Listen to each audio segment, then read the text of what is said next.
off certain streets with flashing signs warning people to stay out of evacuated areas. Above that, smoke still hangs over the mountainside as choppers continue to douse the flames. Sierra Hellstrom with the Northern Utah Incident Management Team says last night's firefight came right down to the wire. As people around can see, there's still smoke on the mountain and there still is fire activity. Structure protection was there overnight and we're able to stand their ground and we didn't lose any structures.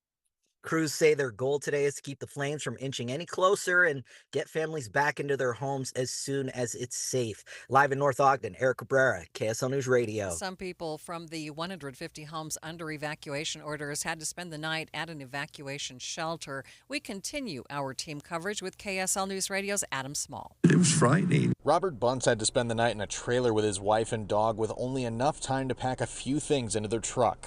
I was fairly convinced our house was gone, at one point, because the wall of flame was just headed right down the mountain. But when he later learned his home survived the night, that was a real emotional moment for me and my wife. She talked a little to the fire marshal, and I was out doing a few other things. And when I went back in, and she told me that news, that was great. That was great news. I asked Bunce about what he would want people to know about this whole ordeal for them. And he said it's how kind total strangers can be in a time of crisis. This is a good community, and there's a lot of good people. In Pleasant View, Adam Small, KSL News Radio. U.S. Forest Service is also getting the word out. Several trails are closed because of the fire. North Fork Ogden Divide Trailhead is closed. The Skyline North Trail is closed going north to Ben Lomond Peak and from North Fork Campground to Ben Lomond Peak.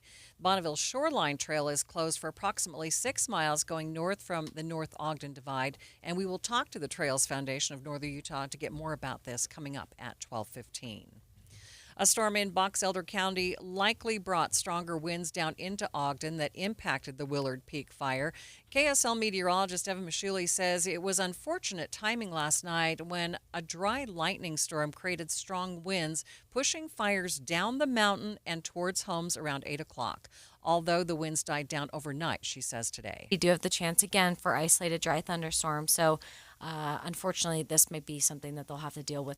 Mashuli says down in the valley it can be hard to predict where the winds will go, but it's likely today the winds will be blowing up and away from homes. The Willard Peak fire is not the only fire being fueled by wind. Officials say the Beulah fire in the Uintas has the potential to grow significantly as those possible thunderstorms roll in this afternoon. Fire has burned more than 4,000 acres over the past week, and there is still no containment. We will continue to have the very latest on the Willard Peak fire and the rest of Utah's wildfires posted at kslnewsradio.com. Just click on the Utah Fire Watch tab at the top of the homepage. We do have breaking news. Multiple hikers are lost right now, according to Salt Lake County Sheriff's Office. Right now, all we know is that they could be in the Grandview Peak area, and officials are likely going to call in search and rescue. The access point to that trail network is the Bonneville Shoreline Trailhead near Hilltop Avenue in the Avenues. KSL's top national stories. While he's hopeful that he'll be able to get Vladimir Putin to agree to end the Ukraine war, President Trump acknowledges the possibility that his meeting with the Russian leader will not be successful. On the eve of the Alaska summit, the president tells Fox News Radio there is the chance the meeting will be a failure. Yeah, 25%. But Trump told host Brian Kilmeade he believes Vladimir Putin is eager to find a way to end the war. He's going to make a deal. I think he's going to, and we're going to find out. I'm going to know very quickly. Trump says he'll discern it in the first few minutes of his sit-down. But he also describes the Putin summit as merely a table setter for a broader conversation to include Volodymyr Zelensky. This meeting sets up the second meeting. Stephen Portnoy, ABC News, Washington. Other national stories KSL is following this hour. Florida Governor Ron DeSantis says they are building another immigration detention facility in the state, this time at the site of an older prison, which DeSantis says can hold 1,300 more detainees. We are authorizing and will be soon opening this new illegal immigration detention, processing, and deportation facility here in North Florida. We are calling this the Deportation Depot. The announcement comes as reports are coming out that detainees at the so-called Alligator Alcatraz are facing harsh conditions and malnourishment. First look traffic. Good afternoon, Ricky. Good afternoon, Maria. I'm afraid we are off to a bumpy start in the noon hour. A crash involving a couple of tractor trailers still sitting on northbound I-15 approaching 2100 South. Left and center lanes blocked. It's a parking lot back to the South Interchange. We are in emergency traffic. Ricky Meese in the KSL Traffic Center. KSL News Time, 12:05. Did you hear? A recent stash of $10 gold Liberty coins from the 1800s has been found. These gorgeous gold coins are as bright and shiny as the day they were struck in the late 1800s. And less than 200 of these gold coins are available. Coin experts are calling this gold find an incredible opportunity. Call 1-800-917-4635 and you are guaranteed a $10 gold Liberty coin minted by the U.S. Mint in the 1800s. But with extremely limited availability, you must call now. These gold Liberty coins from the 1800s are still in uncirculated condition. That is history you can hold in your hand. To learn more, call 1-800-917-4635. Call now and you'll receive a free American Coin Collector's Bonus Package, a $40 value, free with every order. Call 1-800-917-4635 now to secure your $10 gold Liberty coins dated from the 1800s before they sell out. That's 1-800-917-4635. An emergency can happen any second. Here's a few seconds to think about where you'd go. When you need medical care fast, the closest emergency room is a smart thing to know.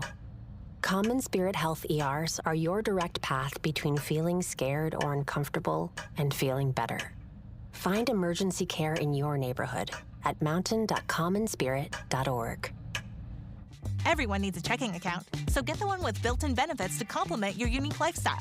Mountain America's My Style Checking has perks no one can pass up.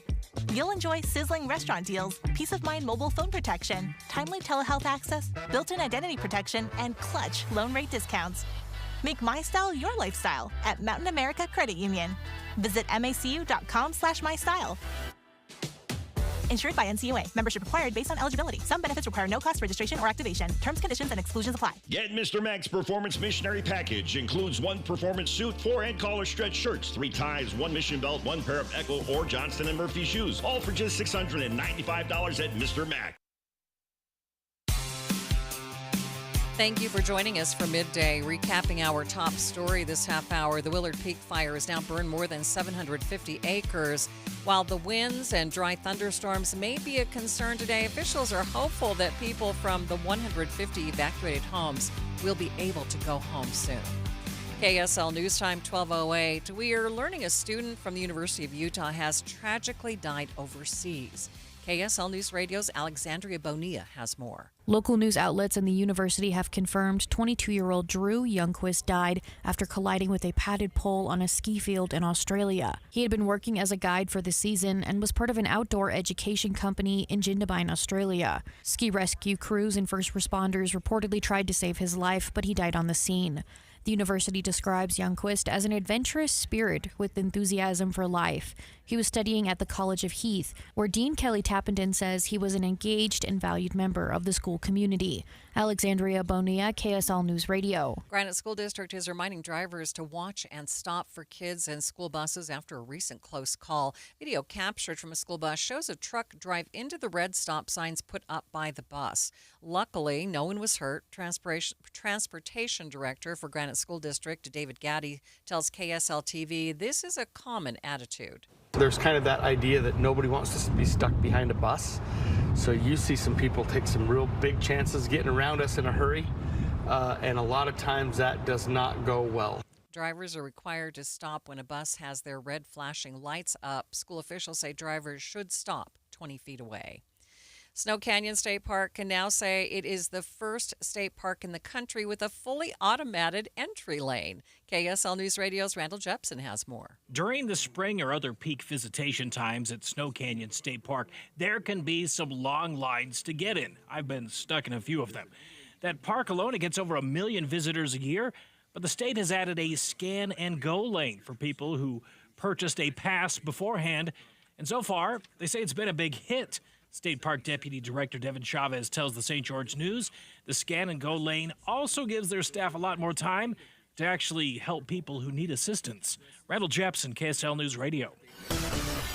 Traffic and weather is brought to you by Mountain America's My Style checking account. We do have an emergency traffic situation, the latest with Ricky Meese. Maria, it is really rough on northbound I-15. No traffic should consider traveling northbound I-15 past the South Interchange. It is fully loaded with stop-and-go delays, a parking lot in most places from the South Interchange to 2100 South, where we have the earlier accident still blocking left and center lanes of travel. They do have a right lane open. However, it is still just really, really rough with 4 lanes blocked. These are unusual delays for this time of day on northbound I-15. Options to take instead of I-15 would be the belt route, I-215's west or east belt to go north. And then you have major side roads like Bangor Highway, Redwood Road, State Street, 7th East. Those will have traffic lights, but you won't see the parking lot that I'm looking at right now on northbound I-15. So again, if you're headed northbound on I-15, avoid it up to after the South Interchange, from there to 2100 South. If you're approaching the South Interchange, consider jumping off on the collector ramp and taking I-215's west belt. Mortgage rates are going down. Take advantage. Visit loansbyrick.com at Vintage Lending. Loansbyrick.com, NMLS 241179, equal opportunity lender. Ricky Meese in the KSL Traffic Center.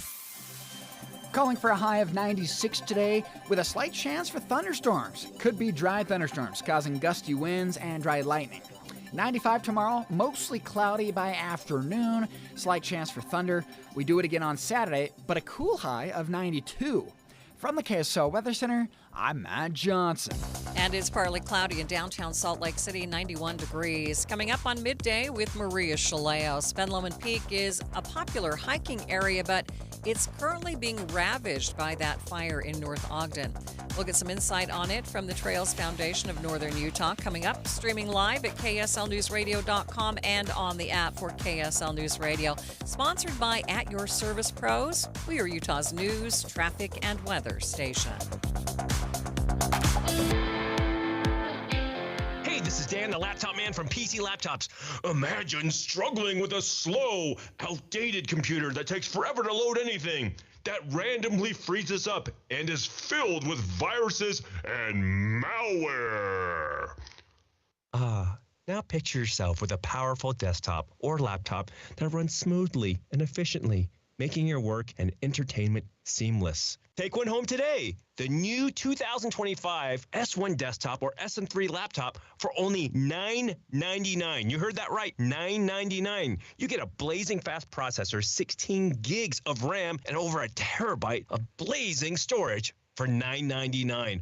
What else do you get? Lifetime service warranty, and we have 12 months special financing on approved credit. Hurry in right now because supplies are limited, because at PC Laptops, we love you. Just check us out at PCLaptops.com. $999, PCLaptops.com.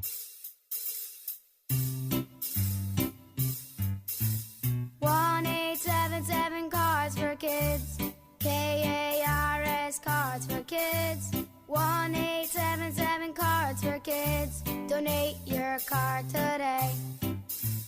1877 Cars for Kids. KARS Cars for Kids. 1877 Cars for Kids. Donate your car today. Donate your car today at carsforkids.org. That's cars with a K. Your car, running or not, can be picked up as soon as the next day. You'll get a maximum tax deduction and a vacation voucher. 1877 Cars for Kids. KARS Cars for Kids. 1877 Cars for Kids. Donate your car today. Now accepting donations of land, homes, buildings, or any kind of real estate. Oh no, stomach issues again? Stomach issues? Who are you? Your pancreas. I could be the real reason for your diarrhea, gas, bloating, stomach pain, or loose oily stools. I thought it was my stomach. People often do, but any of these symptoms could mean having a condition called exocrine pancreatic insufficiency, or EPI. With EPI, the pancreas doesn't release enough enzymes to break down food, but EPI is manageable. Use the symptom checker on identifyepi.com and speak with your doctor. That's identifyepi.com. Sponsored by AbbVie. Americans may not agree on much, but we agree on Social Security. We all pay in. It ought to be there when we need it. Social Security could face a funding gap in less than a decade, and I don't want to see a pay cut. I'm with AARP in the fight to protect the Social Security we earned. Pledge to protect Social Security at aarp.org/weearnedit. That's aarp.org/weearnedit. Paid for by AARP. KSL News Time 12:15. The three things you need to know this hour. First, we're hearing from some of the people who had to evacuate their homes after the Willard Peak fire broke out in North Ogden. I'm KSL News Radio's Adam Small. Second, multiple hikers have gone missing near the avenues today. The Salt Lake County Sheriff's Office says they may be in the Grandview Peak area. Third, traffic and weather together, Ricky. It is a parking lot on northbound I-15 right through the heart of the valley. Emergency traffic due to a crash approaching 2100 South. Only traffic in the far right lane shoulder getting by with heavy delays back to the South Interchange. Ricky Meeson, the KSL Traffic Center. Fire danger high today for some scattered dry thunderstorms this afternoon. I'm Matt Johnson. Partly cloudy, 91 degrees at the KSL Common Spirit Health Studios. Time for KSL's top national stories. From ABC News, I'm Michelle Franzen. Days after President Trump announced the federal takeover of Washington, D.C. police and deployed National Guard members to assist law enforcement to curb crime, protests have been ramping up on D.C. streets. Highly visible police and military activity taking place what is generally seen as low crime and tourist areas. A new ICE checkpoint on D.C.'s 14th Street Northwest prompted protesters to urge drivers to avoid the masked agents. Seen two people get detained, one by ICE, one by the police. With the president asserting federal control of D.C. Police, Chief Pamela Smith has issued new directives to officers that they can assist federal immigration enforcement during traffic stops. She's also ordered a new 8 p.m. weekend curfew for teens in the Navy Yard neighborhood, a popular dining district that includes the ballpark where the Nats play. Stephen Portnoy, ABC News, Washington. President Trump at the White House this hour, marking the 90th anniversary of Social Security. I want to thank everybody for being here, but I'm really proud. The president signing a proclamation celebrating the economic pay-in program and source of income for Americans 65 and older after retirement. The president says his administration will protect the program that provides benefits for an estimated 69 million Americans each month. Some Social Security advocates say Republicans have called for altering or privatizing the program. The Producer Price Index is out, and it shows inflationary pressure last month. And they seem to give contradictory indications about inflation. Prices paid by producers rose an unexpectedly high 0.9% in July compared to the month before. But at the same time, the Bureau of Labor Statistics reports that weekly jobless claims fell by 3,000 in the latest reading. Continuing claims also fell, surprising Wall Street analysts. ABC's Jim Ryan. It is just one gauge that the Federal Reserve Board is weighing as it looks at lowering interest rates. Their next policy meeting is next month.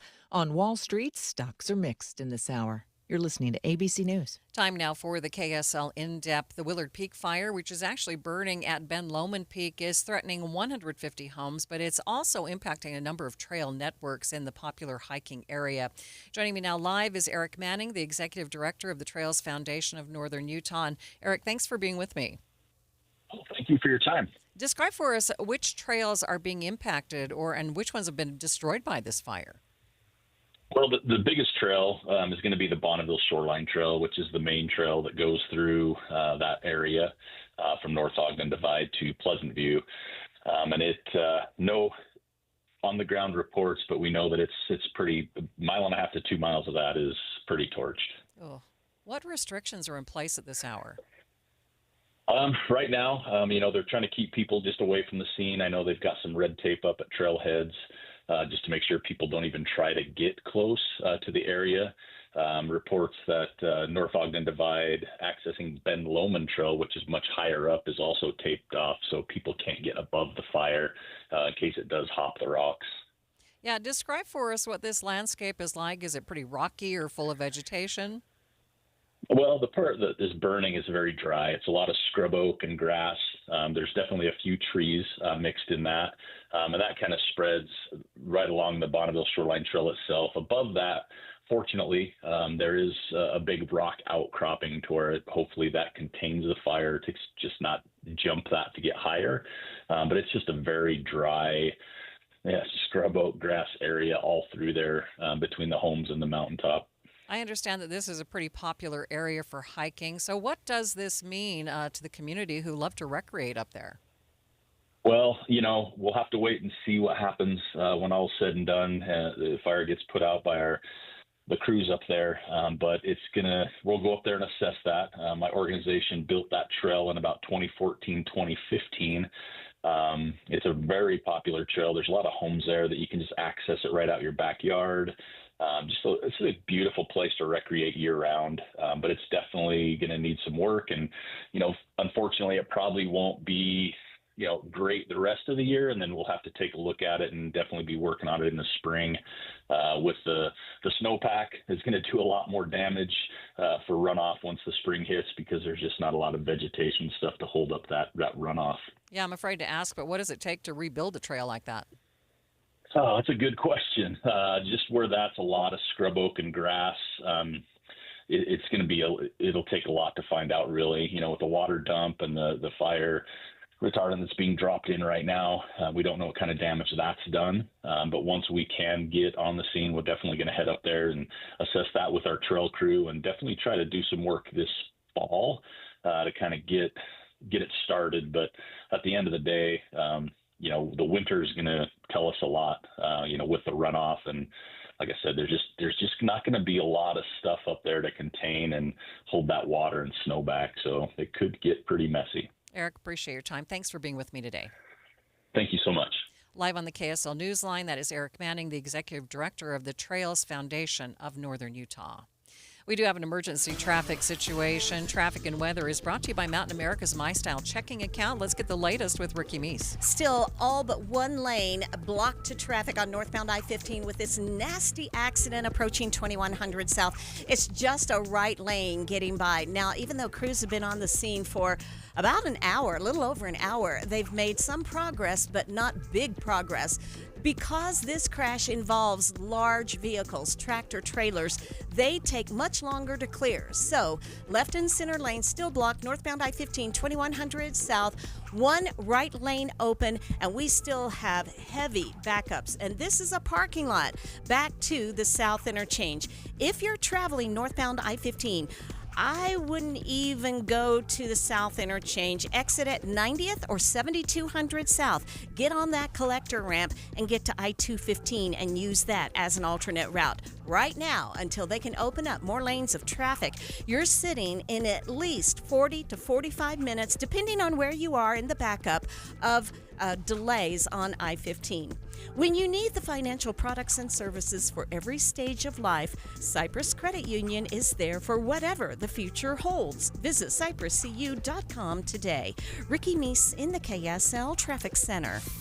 KSL 7-day forecast. A chance for thunderstorms to start, but then drying. 96 today. Scattered thunderstorms possible by afternoon and evening. 95 tomorrow. Mostly cloudy by afternoon. Dry T-storms are possible. Scattered thunderstorms on Saturday, 92. 93 on Sunday, partly cloudy skies. We dry things out on Monday, 95, mostly sunny. It's sunshine Tuesday and Wednesday of next week with highs at 97. From the KSL Weather Center, I'm Matt Johnson. And it's partly cloudy, 91 degrees downtown. 7-day forecast is brought to you by Performance Automotive Bountiful. A quick check of the market, seen a lot of red today. The Dow down by nearly 100 points. A complete update of money news is coming up next. There's a photo my wife took of me, sitting crisscross on the floor playing Legos with my boys. Might not sound like much, but back in 2020, couldn't get down there without pain, let alone enjoy it. After 16 weeks on soda and 82 pounds gone, that picture means everything. It's proof that I'm not just present in my kid's life, but I'm active, engaged, and I'm healthy. Soda didn't just give me a plan. It gave me a partner, personal nutritionist who helped me every step. Through grocery store trips, family vacations, late night cravings, you name it. If you're a parent who wants to be there, not just someday, but right now, go to sodaweightloss.com. Click the Request a Nutritionist callback. That's sodaweightloss.com. SOTA stands for state of the art. sodaweightloss.com. Soda is, say it with me, state of the art. You've built the dream, the home, the lifestyle, the legacy. Now it's time your windows and doors reflect that same $1 million standard. Whether you're designing a stunning custom home or upgrading the one you've loved for years, Peach Doors and Windows is here to bring that vision to life with precision, style, and craftsmanship. The Peach specialty? High-end custom windows and doors that don't just fit your space, they elevate it. From sleek modern lines to timeless elegant finishes, they offer the kinds of craftsmanship that truly complements a $1 million space. And with Peach, the process is easy. No pressure, no gimmicks, just knowledgeable experts helping you find solutions to turn your someday project into right now. Visit their spacious showroom, get inspired, and create something beautiful together. Peach Doors and Windows for the $1 million home you live in and the $1 million feeling you deserve. Visit peachdoorsandwindows.com or call 801-566-1255 today. That's Peach Windows and Doors. Give them a call, 801-566-1255. Progressive knows owning a home can be hard, but not always. Like when you're relaxing on your patio, enjoying a nice, quiet evening. So quiet. Except for the sound of the neighbor's party. Which you said you'd go to if you weren't busy. And your quiet night on the patio, that's not exactly busy, is it? Maybe you should just stay inside. At least Progressive's Home Quote Explorer lets you easily compare rates, so shopping for insurance is the easiest part of owning a home. Progressive Casualty Insurance Company affiliates and third-party insurers. Comparison rates not available in all states or situations. Prices vary based on how you buy. This is the story of the one. As a safety manager at a manufacturing plant, he does everything he can to keep his coworkers safe. From finding ways to reduce risks to keeping safety supplies in stock. And for that, he relies on Grainger. Grainger offers a broad range of quality products and next-day delivery, so he can always play it safe. Call 1-800-GRAINGER, click Grainger.com, or just stop by. Grainger, for the ones who get it done. Getting help with plumbing repairs is easier than you think. All you have to do is call Any Hour Services or schedule an appointment at anyhourservices.com. No one helps more homeowners than Any Hour Services. KSL News Time 1227. Money transfer service company Zelle is facing a lawsuit from the state of New York. Now, the lawsuit accuses the company of not having enough security measures to prevent scams, leading to users getting scammed out of $1 billion. The suit says scammers preyed on victims from 2017 to 2023 by posing as businesses and government agencies to trick people into sending money for bogus things like electric bills or tolls. And due to Zelle's policies, once the transfer went through, users couldn't get their money back. They couldn't cancel after finding out it was a scam. That is ABC's Rhiannon Alley. Watching Utah's money, T-Mobile is laying off some of its corporate workers, but the company won't say how many. Wireless giant confirmed that cuts happened earlier this month, just after T-Mobile's $4.4 billion acquisition of U.S. Cellular. T-Mobile said it's reshaping its IT team. Fast, casual restaurants are seeing some decline. CNBC reports places like Chipotle or Shake Shack are seeing numbers drop as customers get economic fog and are more cautious with their money. And taking a look at the markets right now, the Dow is down by 97 points, about 0.25%, sitting at 44,824. The S&P 500 down by 8, and the NASDAQ, it's down by 34 points. Can you believe it? Touchdown! Stayed inside the boundary. 16 days until opening kickoff. This is your home for BYU football. Plus, breaking news and weather every morning. Listen for Andy and Amanda each morning when you get in the car. And Jeff Kaplan on the drive home on KSL News Radio. Tim Jr. here from RGS Exteriors. I want you to know that it's the little things that count. Any remodeler can say they treat customers right when it comes to siding, gutters, windows, and exteriors. It's hard to know for sure. If a contractor uses cheap generic nails instead of super grippy ridge shaft nails for your siding, would you even know? If they use cheap $4 caulk to install your new windows instead of paying $9 a tube for the good stuff, could you tell by looking? It all comes down to the details and trust. At RGS Exteriors, we only do things one way, the right way. We never cut corners. We never skimp on details. We never do less than the job requires. That's why we offer offer our industry's exclusive 10-year everything guarantee. And that's why we have the happiest customers. If you need any gutters, siding, or replacement windows, call RGS Exteriors at 801-280-3110 or visit rgsutah.com. That's 801-280-3110 or online at rgsutah.com.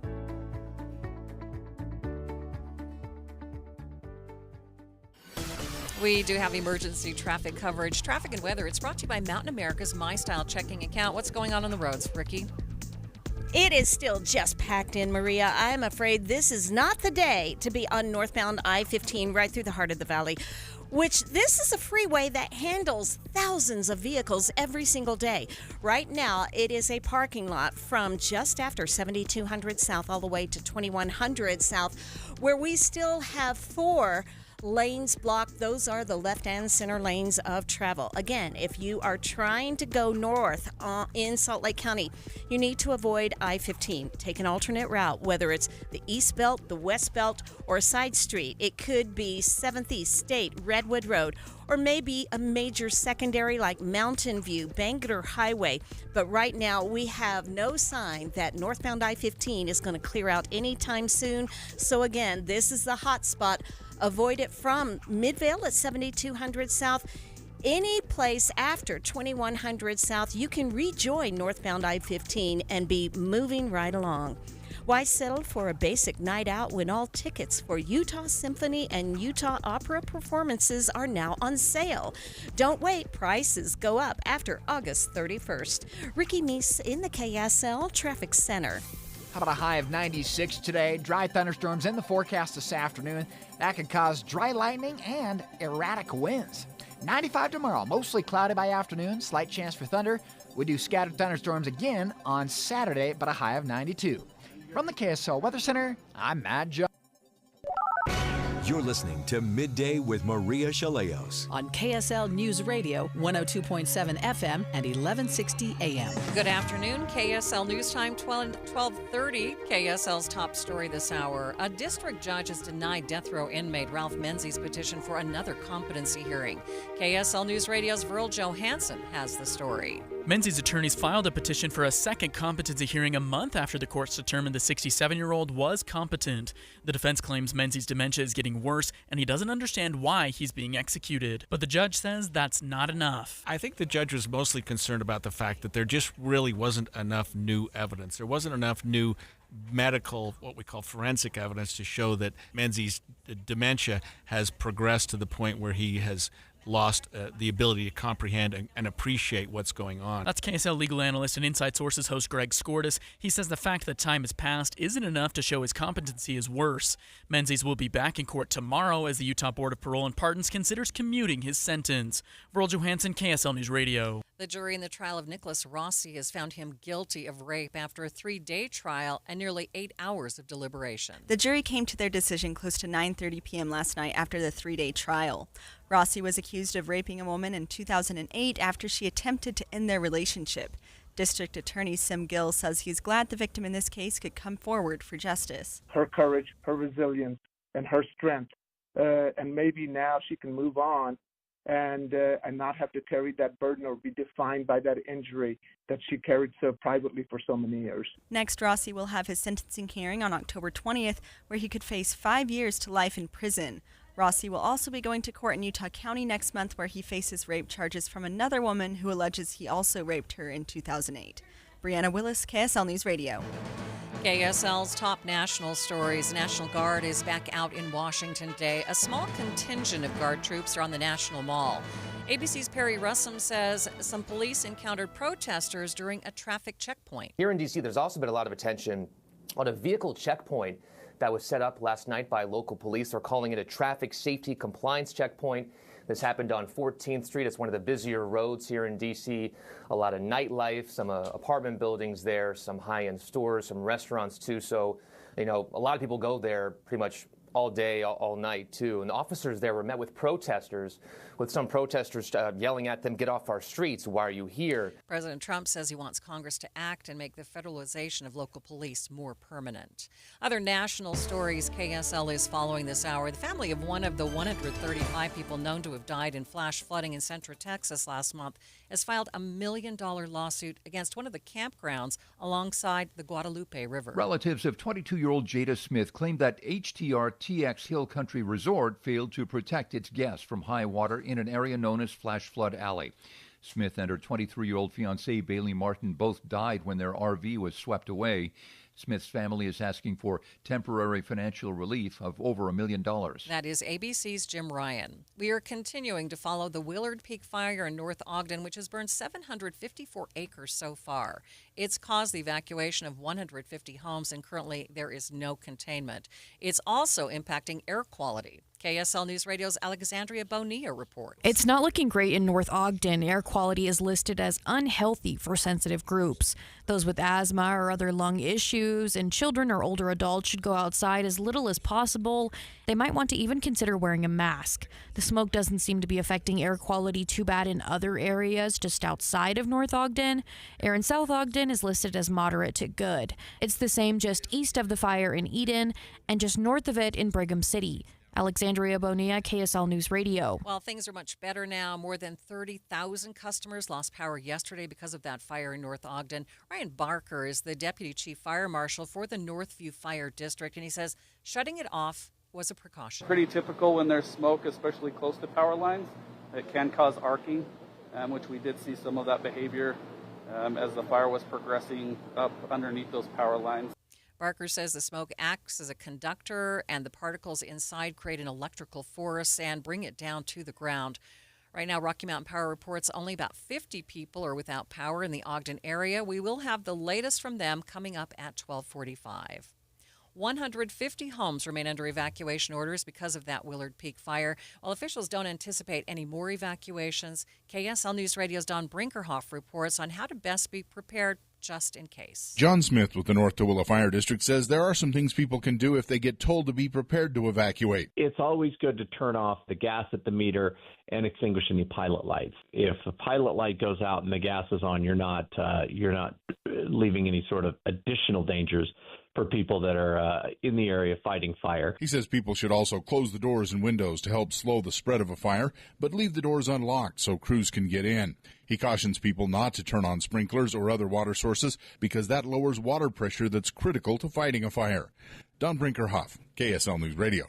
First look traffic. Let's check in again with Ricky Meese. No relief on northbound I-15 where 4 left and center lanes of travel are blocked at 2100 South with a crash and backups to Midvale. Ricky Meese in the KSL Traffic Center. KSL News Time, 12:37. You've lived with the pain long enough. The missed meals, covered smiles, the moments you've avoided because of your teeth. If you're living with missing or broken teeth or struggling with dentures, take your life back. Stubbs Dental Implant Center has helped thousands reclaim their health, confidence, and joy with permanent dental implants. What do Stubbs Dental patients say? I'm no longer in pain, and I can finally be myself again after getting dental implants. I just wish I would have gone to Stubbs Dental sooner. I was at a denture for 10 years before I got dental implants. My life has completely changed thanks to Stubbs Dental. You know, I hated looking at myself in the mirror. Getting dental implants from Stubbs Dental has been life-changing. As a 3-time Best of State winner with over 2,500 5-star Google reviews, Stubbs Dental doesn't just fix teeth, they change lives. Visit StubbsDental.com today to reserve your free consultation. A $350 value, completely free. StubbsDental.com. Let's go! You're still glowing, flirting, grooving. You still got it. But your immune system weakens as you age, making it harder to fight flu, pneumococcal pneumonia, RSV, and COVID-19. Vaccines are a key part of any health routine and help strengthen your immune response. Ask your doctor or pharmacist which vaccines you need. Schedule in minutes at vaxassist.com. Sponsored by Pfizer.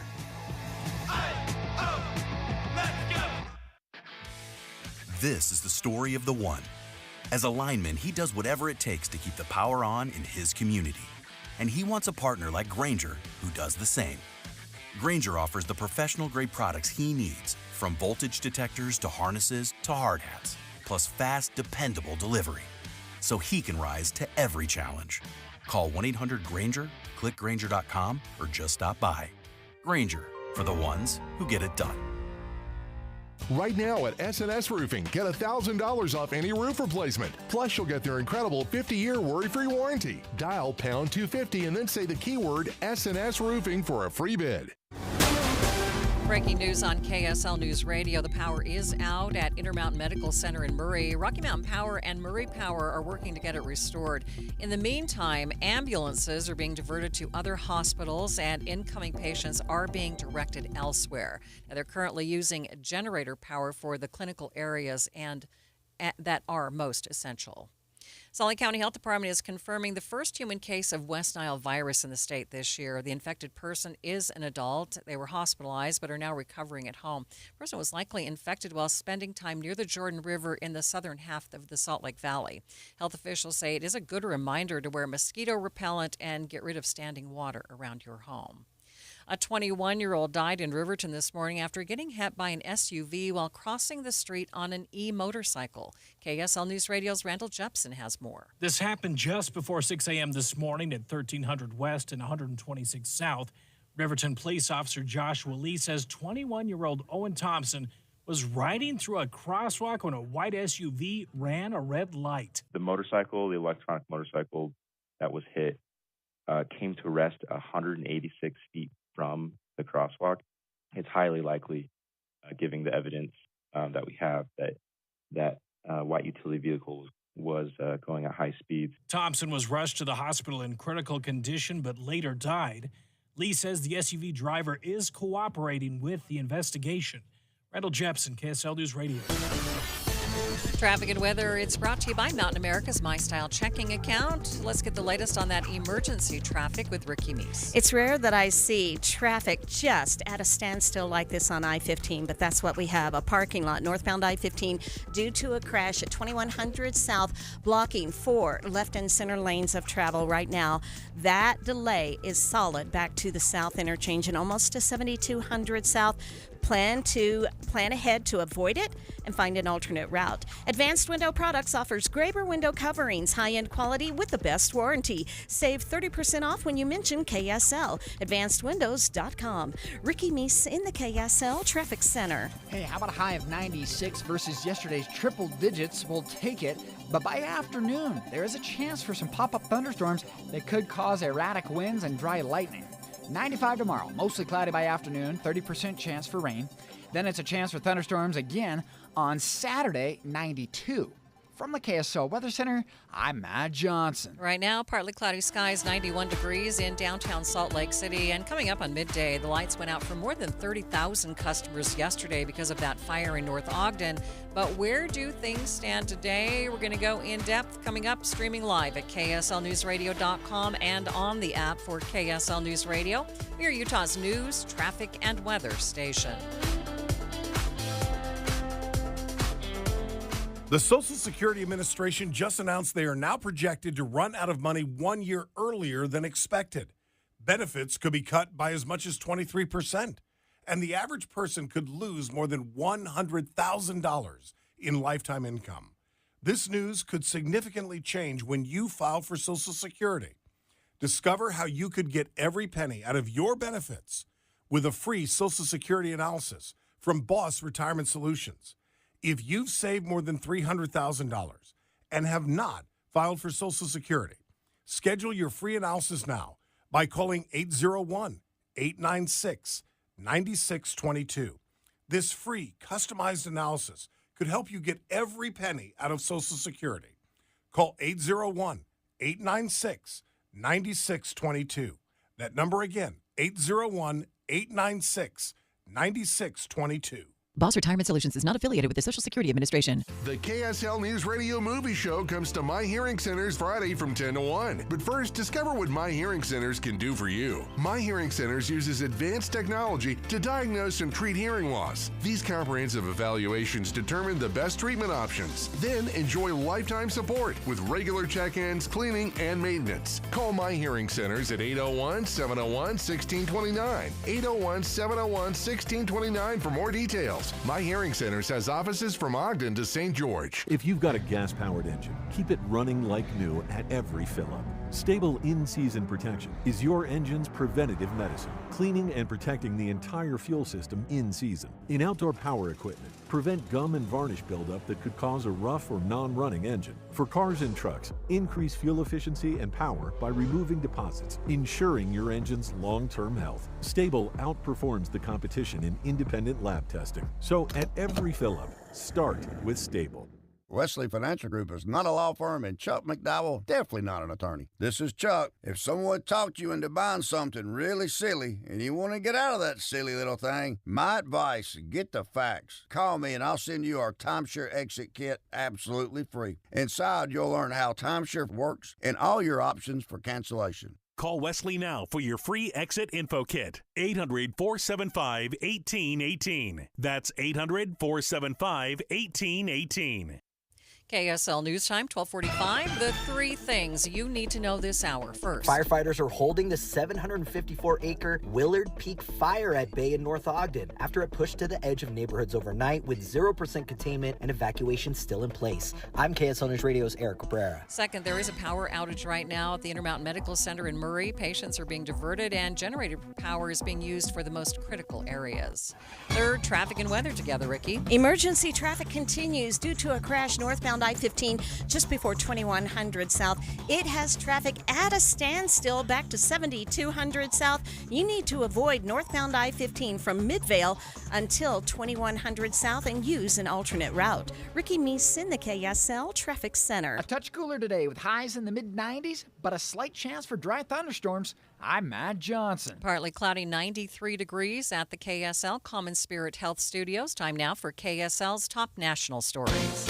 ABC News, I'm Michelle Franzen. On the eve of the Alaska summit, President Trump tells reporters he's optimistic his meeting with Russia's Vladimir Putin will lead to peace between Russia and Ukraine. The president was asked about other discussions he'll have with Putin, including mineral rights. The president says he's focused on getting a ceasefire in place. We're going to see what happens with our meeting. We have a big meeting, and it's going to be I think very important for Russia, and it's going to be very important for us, and important for us only that we're going to save a lot of lives. The Supreme Court has ruled Mississippi can carry out enforcement of the social media age verification law in the state. NetChoice filed that lawsuit, arguing the law would violate privacy rights and freedom of expression. The trade group has filed suits in other states, too. Attorney General Pam Bondi says the man who allegedly threw a sandwich at a Customs Border Patrol officer in Washington, D.C., was a Justice Department employee. Bondi says he's since been fired and faces a felony charge. This is ABC News. Time now for the KSL In-Depth. The power went out for more than 30,000 people yesterday because of the Willard Peak fire in North Ogden.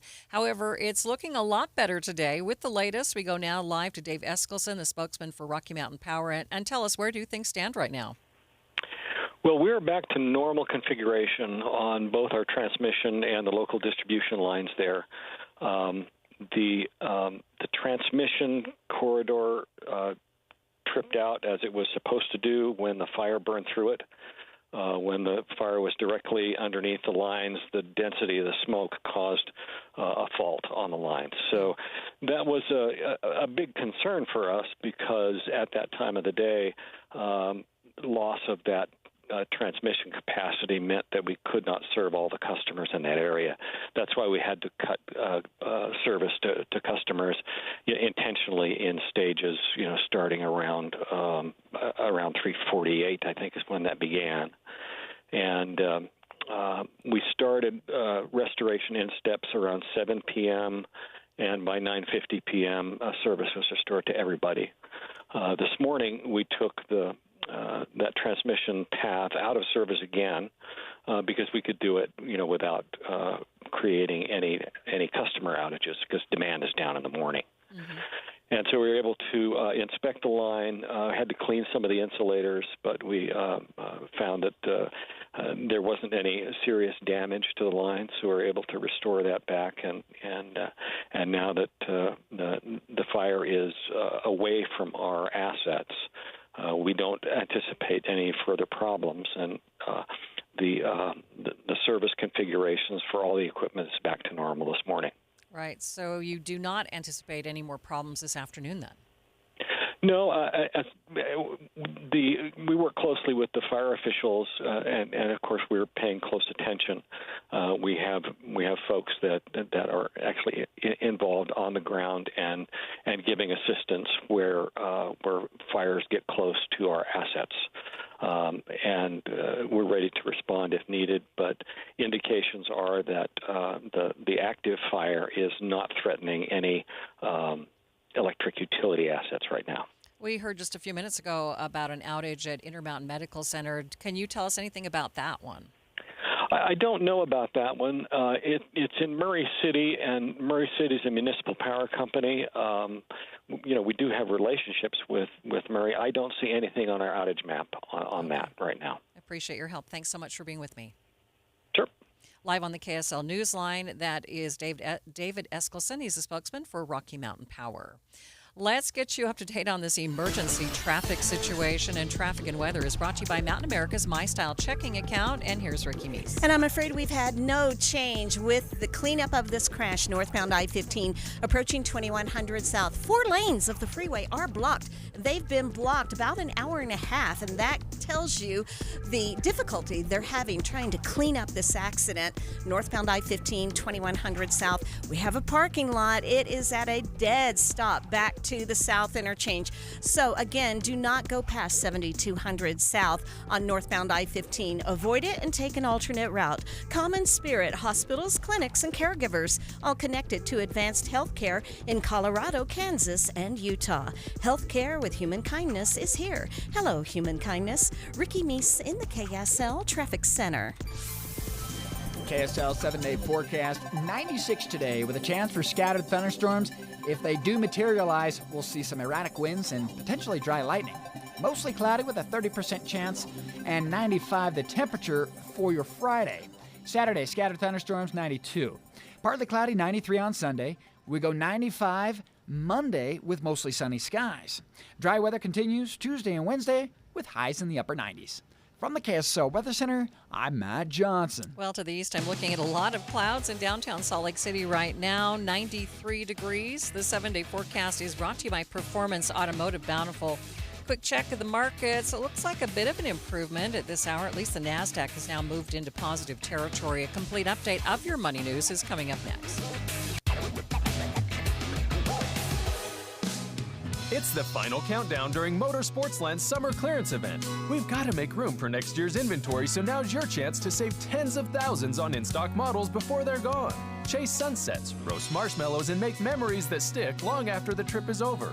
Want adventure on a budget? You're in luck. We have travel trailers from just $6 a day and fifth wheels starting under $14 a day.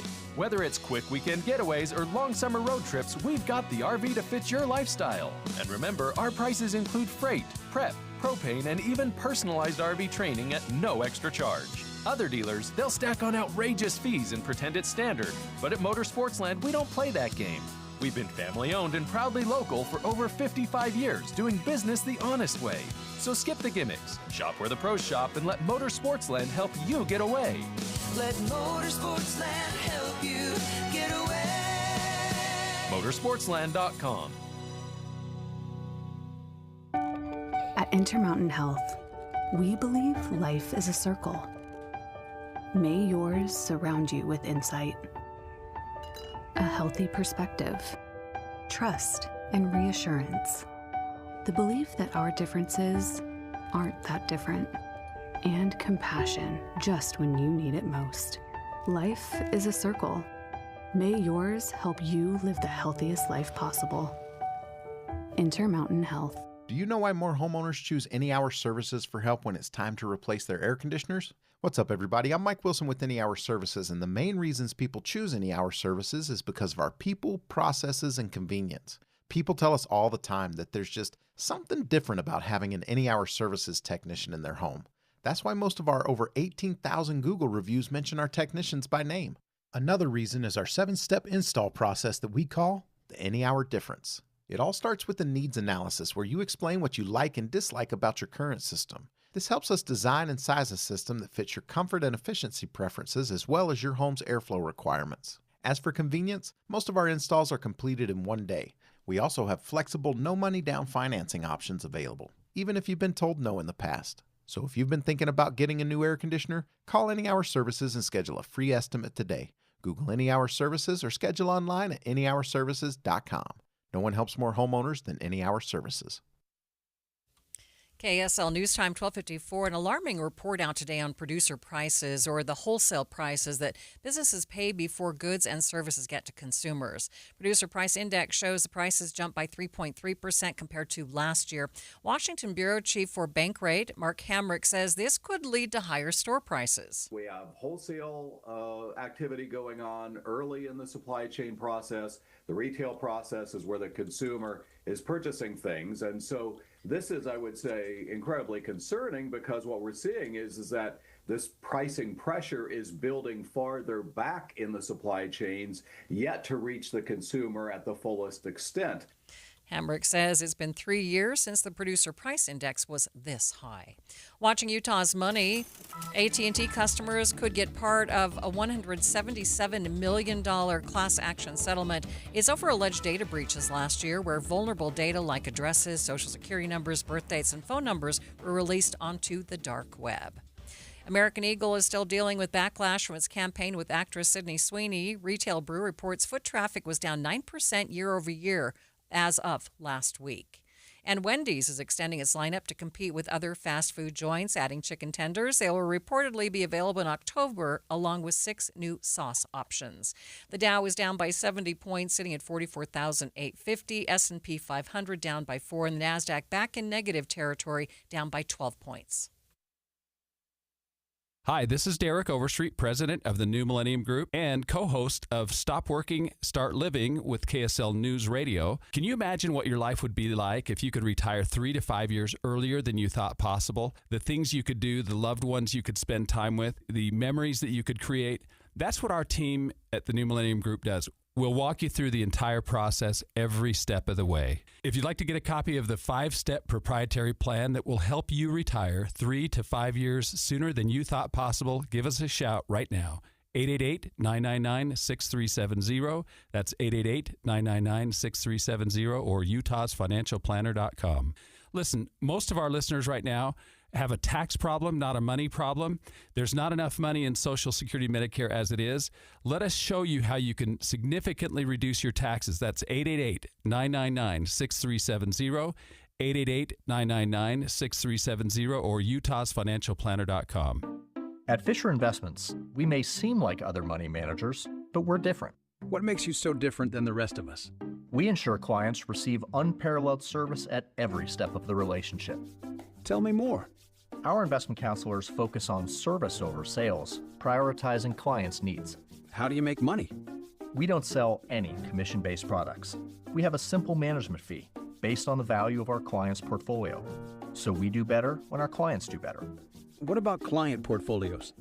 We get to know each client, their finances, family, health, lifestyle, and more, and then we tailor a portfolio based on their specific goals and needs.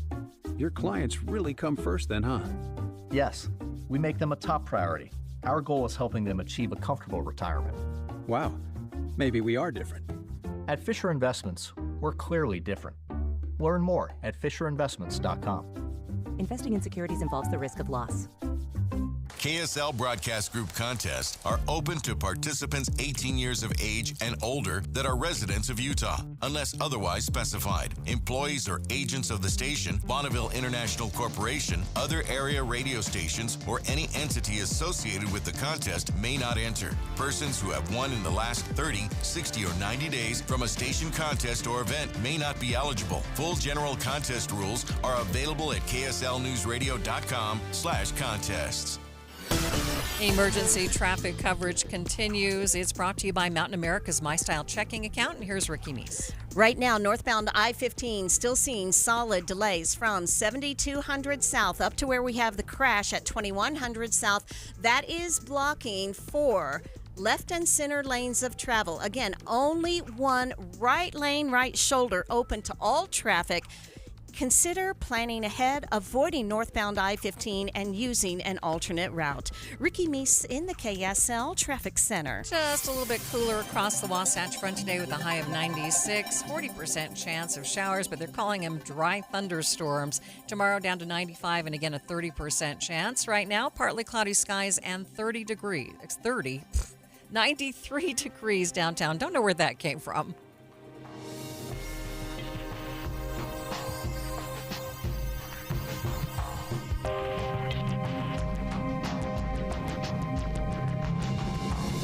KSL FM Midvale. KSL Salt Lake City. From the KSL Common Spirit Health Studios, this is KSL News Radio. Utah's news, traffic, and weather station.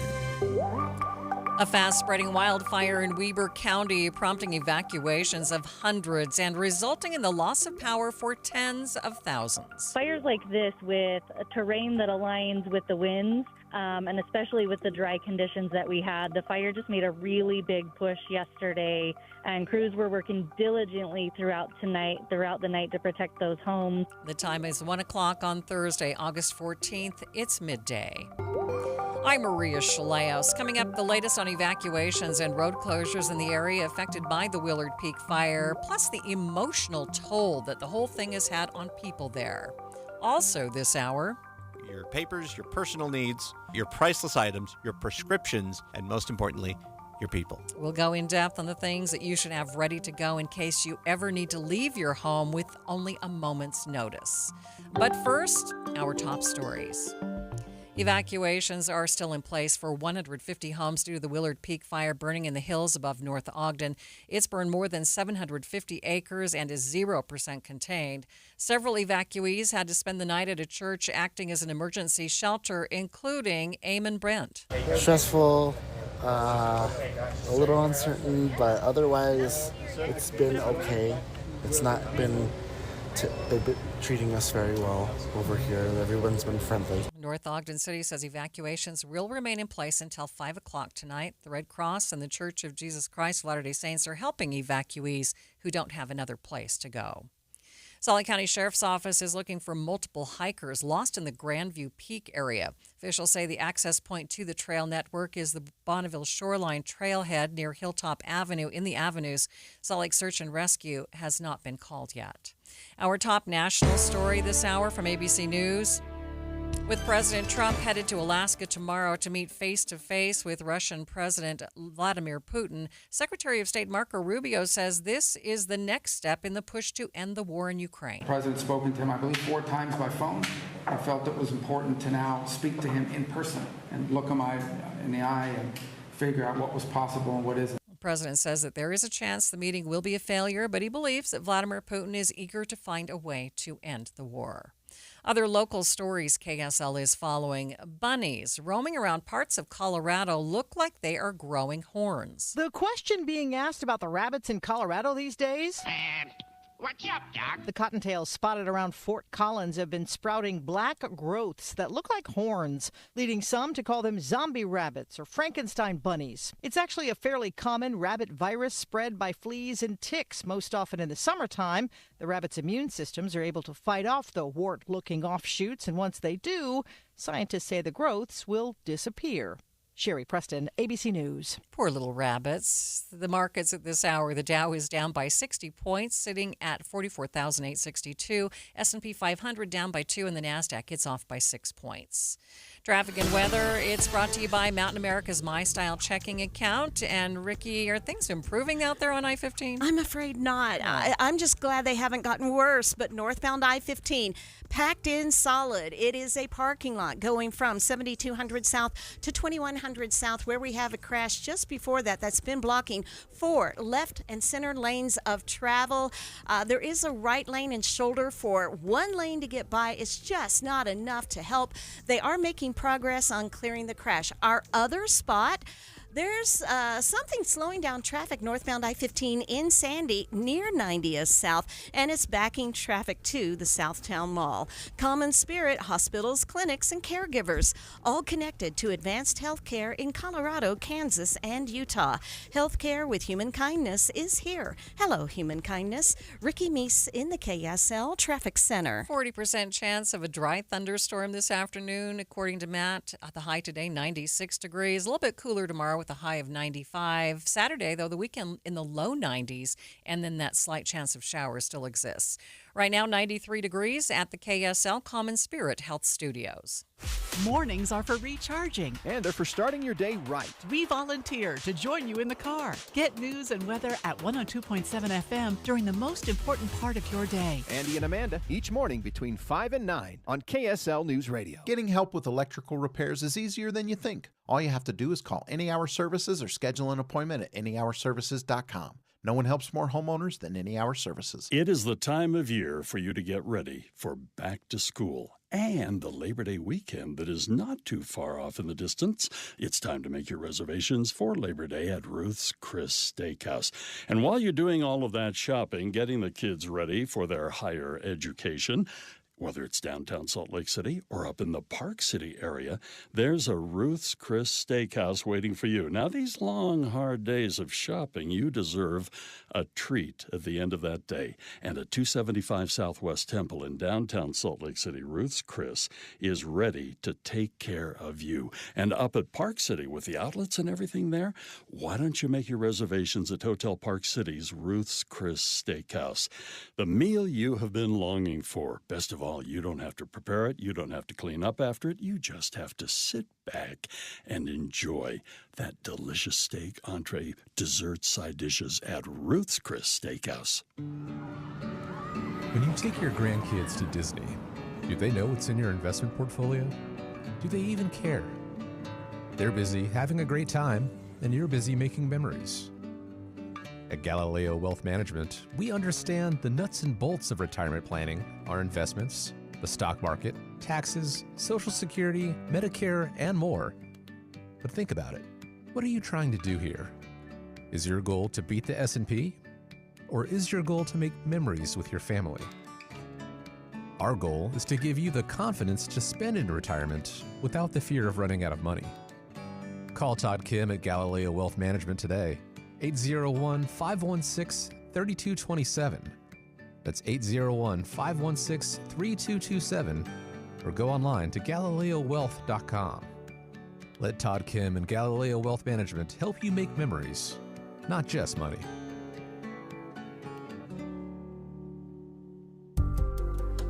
Hundreds of people evacuated, spending the night in hotels and shelters as a fire raged on the hillside of the North Ogden Bench. Tens of thousands without power at times, though most power has been restored at this hour. A community coming together to help those in need. The local community has been amazing. Last night, donating pizza and water and Gatorade and snacks, and just coming to see what we needed. Thanks for tuning into Midday. I'm Maria Shilaos. Utah Fire Watch on KSL News Radio. We continue our special coverage of the Willard Peak Fire. To get the latest updates on the spread, evacuations, and the crews fighting the blaze, we are joined by Sierra Hellstrom, Public Information Officer for the Northern Utah Type 3 Incident Management Team.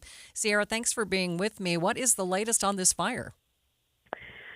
Thankfully, today we've seen a lot less fire activity. The crews hit this so hard yesterday and did an amazing job cooling it off and trying to catch those flanks. That fire behavior is pretty minimal today. So because of that, we were able to actually hike crews up in today, and they're starting to work that perimeter and hoping to start to see some containment increase in the next couple of shifts now that the fire isn't making massive runs up the hill. Sierra, how many people are still under evacuation? We still got about 150 homes evacuated at this time, and we're continuously working with the county sheriff to evaluate that.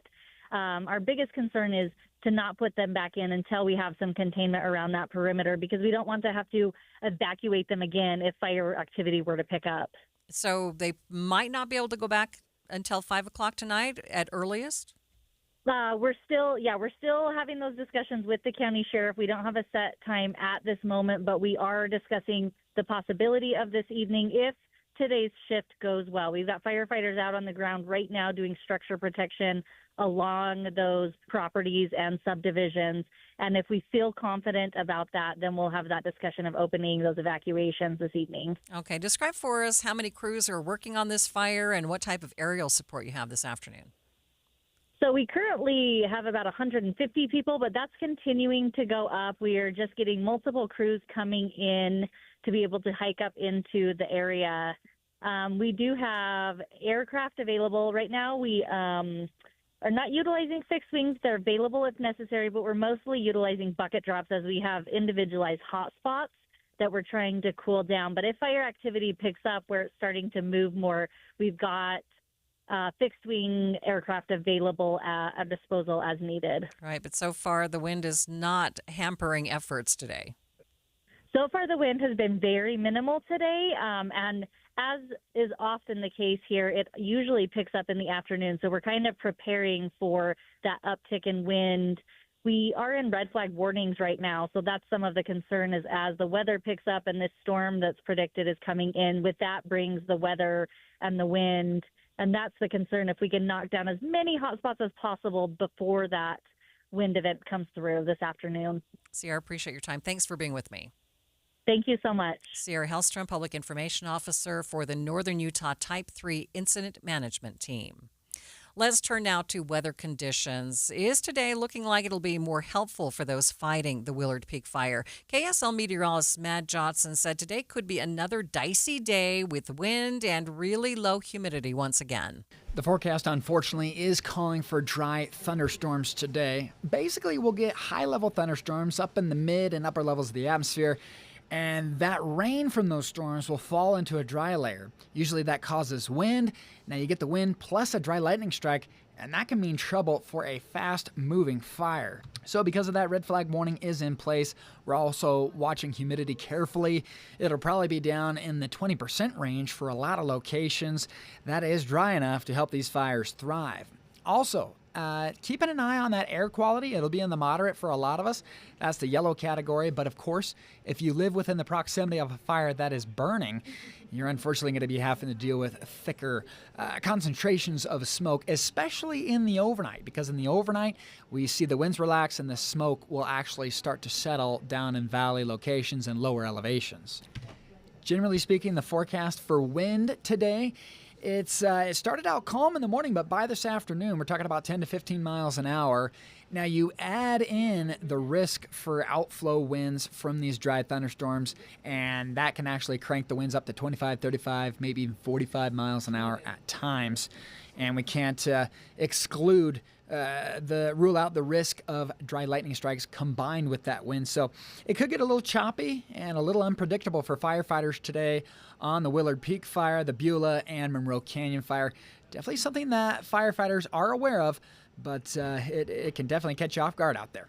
From the KSL Weather Center, I'm Matt Johnson. The KSL Weather Team will continue to track those conditions through the day. We'll keep checking in with them here on KSL News Radio. And make sure that you have downloaded the free KSL Weather app to get the very latest alerts. Like I mentioned, a few hundred people living in North Ogden have been evacuated due to the Willard Peak fire. Now, we spoke to several of them during our special coverage last night, and one of those folks is Michael Hughes. He joins us again today for an update on the situation. Michael, thanks for being with me. Are you and your family safe? Yes, we are. We went to my sister-in-law, so we're over in Roy, so we were able to get out. I mean, we weren't some of those homes that were right next to it, but we were right on the evacuation line. So I have to ask, though, I mean, this has to be pretty nerve-wracking. Did you get much sleep last night? I didn't get so much sleep, but once my boys, so I have all boys, once we got them away, they were able to calm down and we were able to get them asleep. So they were the most nervous about it all. Mm-hmm. So describe for us what's going on today. Have you been able to go back to your home, or what do you know about your home since last night? Well, so my wife and I, we went back last night to get, just in case, a couple more items that we thought about. They did have the road barricaded. in places, but we were able to get up past it. It was actually a little bit eerie because everything was dead, no power, no cars, no traffic, and it was just a string of cars coming out of the mountain, right? So everybody who was leaving. And then about 10 o'clock, the power came back on. We were there about 10 o'clock, so that kind of shocked us while we were there that everything came back on. But it looks really good. I mean, the firefighters, the teams, they've done an amazing job with everything. So was your home one of those where the flames actually kind of lapped up against the backyard? It was not. But yesterday afternoon, when that storm came in from over in Brigham City area and the wind shifted, we did have ash and debris falling down into our neighborhood. I have a good picture of a burnt leaf that fell down, and then just, a bunch of little embers that were starting to fall. Michael, I was trying to pinpoint fire officials on when they're going to let everybody back into their homes. Have you been able to get a time from them at all? So the city council and the mayor, they're posting it online, and they're just saying 5 p.m. If things go well. So, which, I know today's weather is not necessarily the best conducive for it, but we're hoping, and we know that they're out there fighting a good fight for us to keep everything safe. So some people have gone back home. We don't see a lot of smoke, even on our cameras. So I think they're doing a great job out there for us. So how are you kind of getting the latest information on when you should return home? I'm just following on Facebook. So following the North Ogden official page and Weber County pages, and then listen to the KSL. So we, can hear what you guys are talking about. Yeah, curious. Did they send out any text alerts or anything like that when they did ask you to evacuate? My wife was home. I was at work. She did get a text that for the first group of evacuations, and then cell signal was really, really spotty yesterday, when the power was out and everything was going on. Our street, the police drove down the street and were saying over the megaphone, to evacuate. And then they stopped and talked with us and strongly recommended that we leave. So, which is a smart decision of them. So really appreciate that. So what did you decide to grab in those last few minutes? Oh, well, my wife is amazing. She has a list of super important things and where they're located. And wow. So we just grabbed, important mementos that are not replaceable, right? So old antique items handed down from families and, the kids' most important toys or stuffed animals. We probably look like we're moving houses, but yeah, we just loaded up the vehicle with what we could and grabbed the kids and grabbed the dog and then went on our way. Well, kudos to your wife. Thanks so much for being with me, Michael. That is Michael Hughes, who was evacuated due to the fire last night. In just 60 seconds, we'll give you some tips in case you ever need to evacuate due to a wildfire or any other natural disaster. Stay with us. This is the story of the one. As a lineman, he does whatever it takes to keep the power on in his community. And he wants a partner like Grainger who does the same. Grainger offers the professional-grade products he needs, from voltage detectors to harnesses to hard hats, plus fast, dependable delivery, so he can rise to every challenge. Call 1-800-GRAINGER, click Grainger.com, or just stop by. Grainger, for the ones who get it done. This is the story of the one. As a lineman, he does whatever it takes to keep the power on in his community. And he wants a partner like Grainger who does the same.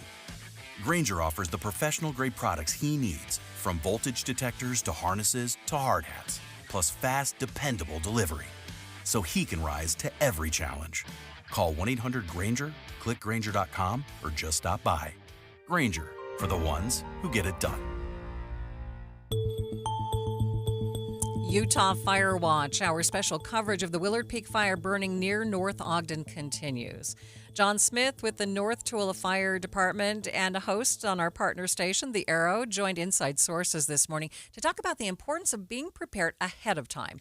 Now, he says one thing everyone needs to have is a go bag. Bug out bag, go bag, 72-hour kit, stuff like that. What do you put in that? And we were kind of talking off air. Greg was like, the Rolex. I have 7 of those myself. There you go. But no, we say the 5 Ps. Okay. You got 5 Ps. You got your papers. So like your papers, your personal needs, your priceless items, your prescriptions, and most importantly, your people. So those are the 5 Ps you need to get out of the house if you are evacuated on a moment's notice. Now, if you have some advance notice, sometimes the fire department will go around and will be like, hey, look, this fire is inching towards us. I don't know. You guys may be evacuated sometime in the next 6-7 hours. So there are some things you can do to prepare for that. As we aired our live breaking coverage of the fire yesterday afternoon and late into the night, one question we heard several times deal with sprinklers. If you need to evacuate due to a fire, should you turn on your sprinklers when you leave? And John says simply no. Please don't. No, don't do that because we need that water pressure. All of the pipes are connected. Plumbing is funny that way. And if everybody leaves their sprinklers on, we're not going to have enough pressure in the fire hydrants to put the fire out. So please don't leave your sprinklers on. However, you can fill up a couple of buckets, leave those strategically placed around your yard, leave your garden hose hooked up, turned off, and uncoiled. Kind of keep it in the yard. Sometimes we'll, in the event of a wildfire spreading in from the wildland-urban interface, you go from house to house and you don't have a lot of tools at your disposal. So a garden hose can be a single drop of water can put out a single spark, right? Wow. So every drop of water counts. So, those are some things you can do to prepare the outside of the home. What about the inside of the home? If you have some advance notice, we were talking off the air about, take the curtains off the windows.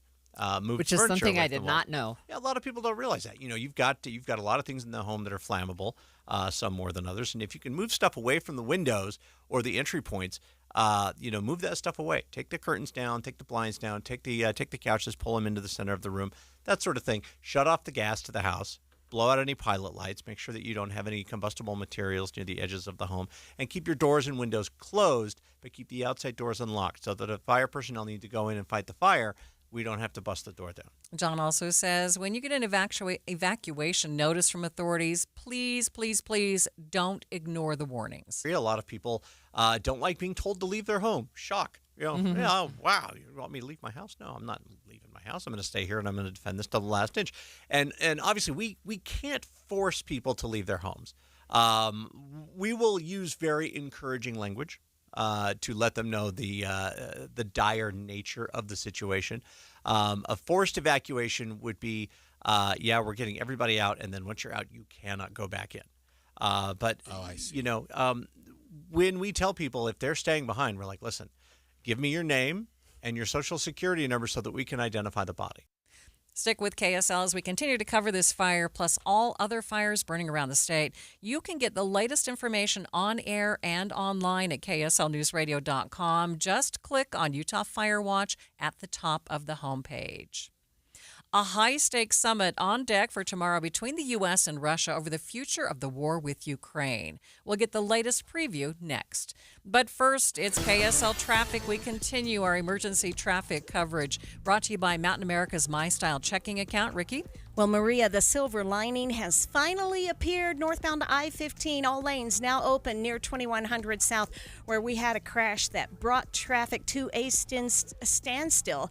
Traffic from about 4500 South to downtown, that's moving so much better.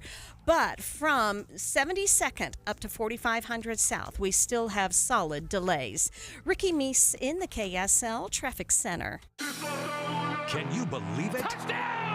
Stayed inside the boundary. 16 days until opening kickoff. This is your home for BYU football. Plus, breaking news and weather every morning. Listen for Andy and Amanda each morning when you get in the car. And Jeff Kaplan on the drive home on KSL News Radio. You worked hard for your 401k, but if you've left your job, your money might be sitting in the wrong hands. I'm Jeff Jr. with Trajan Wealth, and it's very possible that the 401k that you have had for years has hidden fees and limited investment choices. But if you're no longer with the company, that 401k may be at the mercy of your former employer. All of these things could be costing you thousands. Rolling over your 401k into an IRA can provide better investment options that align with your long-term goals. At Trajan Wealth, we're fiduciary advisors that are held to a higher standard with no hidden agenda and no hidden fees. Don't let your retirement dollars sit in an old plan, and don't roll it over to your new plan without consulting Trajan Wealth first. Call Trajan today at 801-899-7600. That's 801-899-7600. Advisory services are offered through Trajan Wealth, LLC, an SEC-registered investment. This is the story of the one. As a lineman, he does whatever it takes to keep the power on in his community. And he wants a partner like Grainger who does the same. Grainger offers the professional-grade products he needs, from voltage detectors to harnesses to hard hats, plus fast, dependable delivery, so he can rise to every challenge. Call 1-800-GRAINGER, click Grainger.com, or just stop by. Grainger, for the ones who get it done. Coverage varies by plan. View contracts and exclusions at EnduranceWarranty.com. If you have a 2004 or newer vehicle that's out of warranty or about to be, Endurance is urgently notifying U.S. drivers about their low-cost vehicle coverage plan designed to save drivers thousands on rising vehicle repair costs. Those who qualify can pick their plan, coverage, and repair shop. Roadside service, towing, and rental cars included. All covered repairs get paid directly to the repair shop for you. Call now for your free quote. Call 800-298-7906. 800-298-7906. You are listening to Midday. I'm Maria Shilaos. We are streaming on the KSL News Radio app. It's sponsored by At Your Service Pros. Preparations are underway for high-stakes talks between Vladimir Putin and President Trump in an effort to end the war in Ukraine. The two leaders are getting set for a summit tomorrow in Alaska, more than 3 years after Moscow launched its invasion. On the Start Here podcast, host Brad Milkey and ABC's Rachel Scott talk about what's happening ahead of that summit. You ever have a big meeting coming up at work, maybe with a big boss, a company president, or even a difficult client that requires meetings of its own? Everyone on the team has to get together and say, all right, let's make sure that you say this, but don't say this. He really doesn't like that.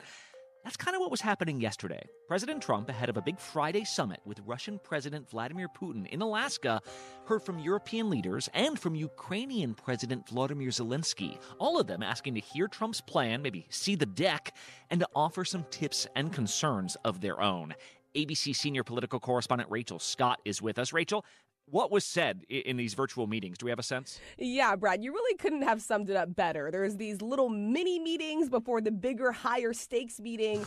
And the point being is that everyone is trying to get their say in before President Trump comes face to face with Russian President Vladimir Putin. We had a very good call. He was on the call. President Zelensky was on the call.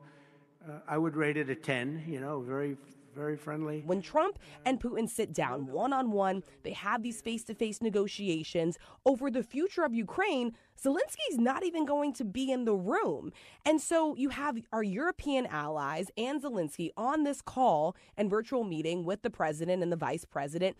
And they're really trying to convince Trump to really draw a hard line here and get Putin to agree to a ceasefire. But also, Zelensky kind of setting some red lines here. He's saying that he's not willing to give over any Ukraine land unless there are security guarantees, maybe from the United States or maybe from NATO as well. I told my colleagues, the U.S. president and our European friends, that Putin definitely does not want peace. He wants the occupation of our country, and we all understand that.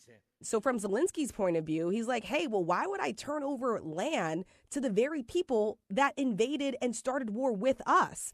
Zelensky also was very blunt with President Trump, he said, and told him that he feels like Putin is essentially dragging him along, that Putin is bluffing, that he just wants to be seen on the world stage with an American president for a photo op, but that he has shown no signs of actually being serious about a possible ceasefire. So ultimately, even the president is acknowledging here he doesn't necessarily know how serious Putin is going to be in this meeting and what ultimately can come from it. The goal is to end the war, to get some sort of an agreement to broker a ceasefire. But there's a big question on just how serious Putin is about making that happen. In his meeting with European allies, President Trump has been learning where each of them are drawing the line in negotiations. Our European allies were adamant that Ukraine must be part of any future negotiations. They understand that President Trump has this direct line with President Putin. And sure, maybe they can have this listening session, but ultimately, what our European allies are most afraid of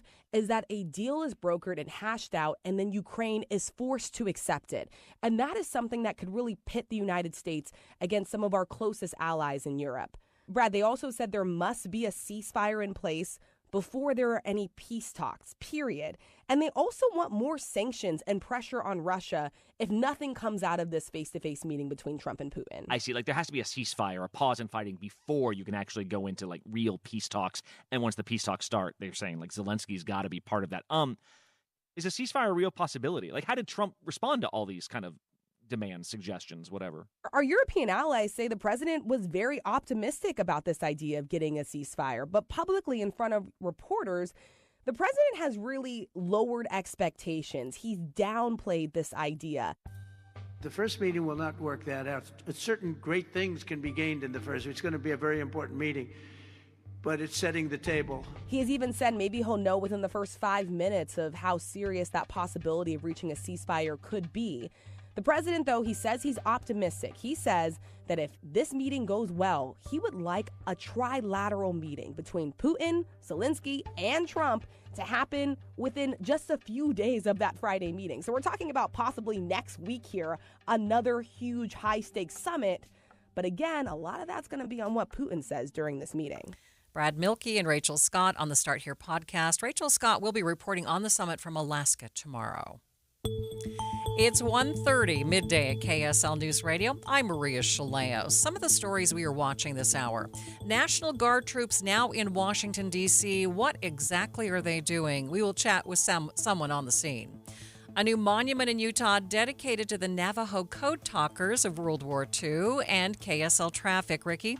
Well, delays are easing, but not clear yet. No, not as many stop and go, but still slow and go in Murray on northbound I-15 with residual delays from there off and on to downtown. Maria?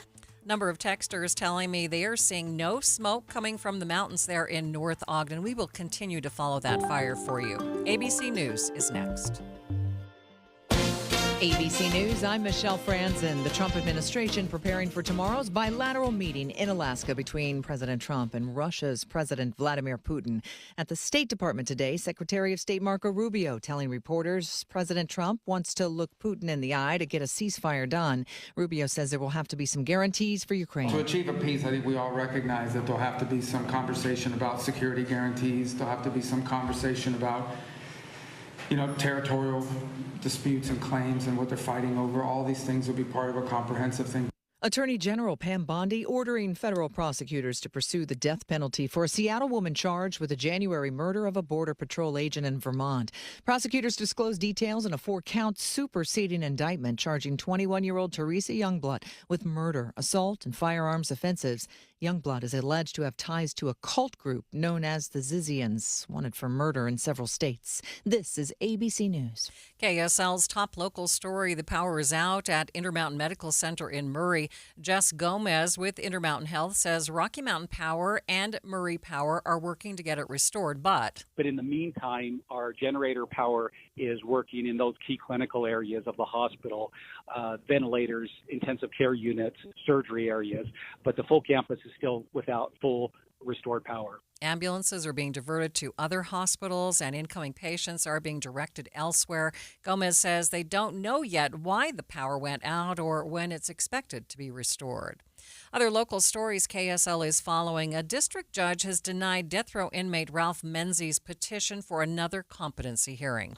KSL News Radio's Virl Johansson has the story. Menzies' attorneys filed a petition for a second competency hearing a month after the courts determined the 67-year-old was competent.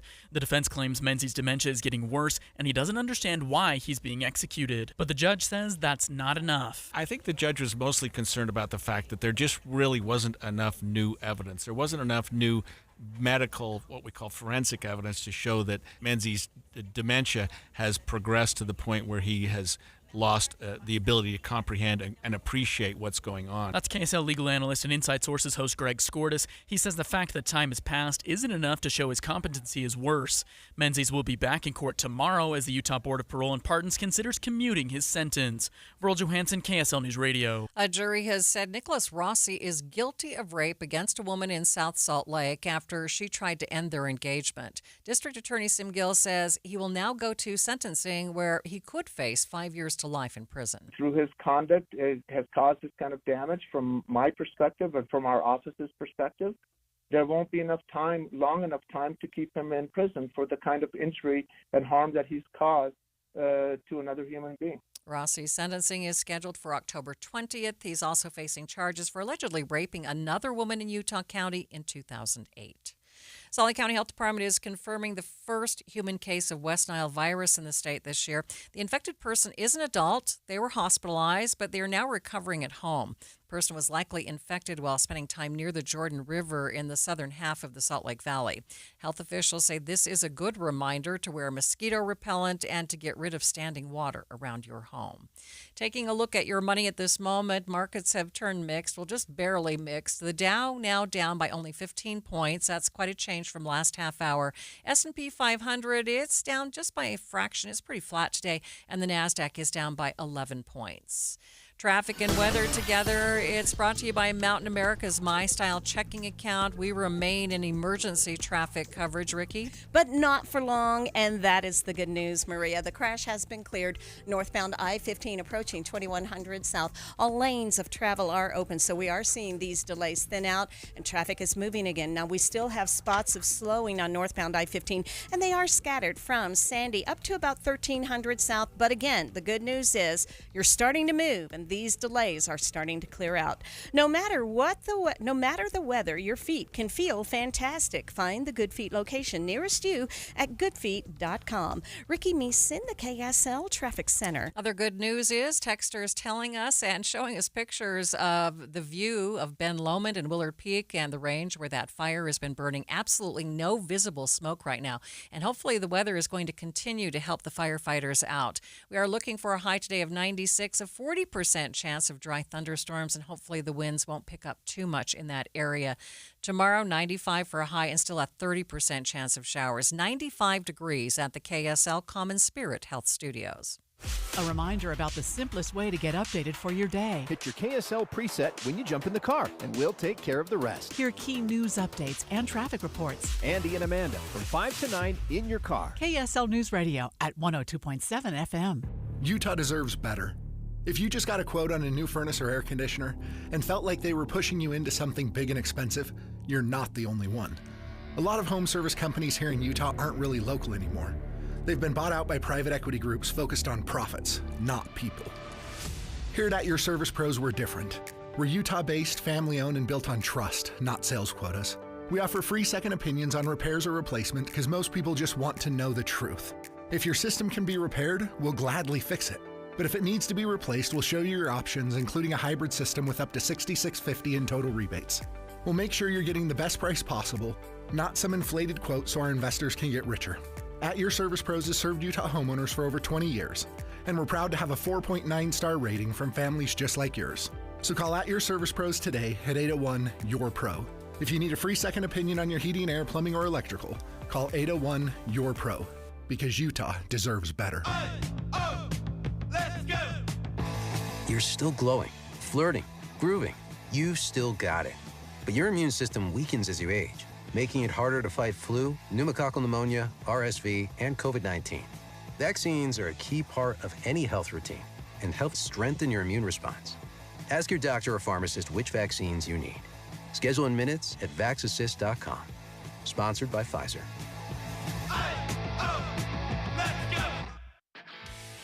This is the story of the one. As a lineman, he does whatever it takes to keep the power on in his community. And he wants a partner like Grainger who does the same.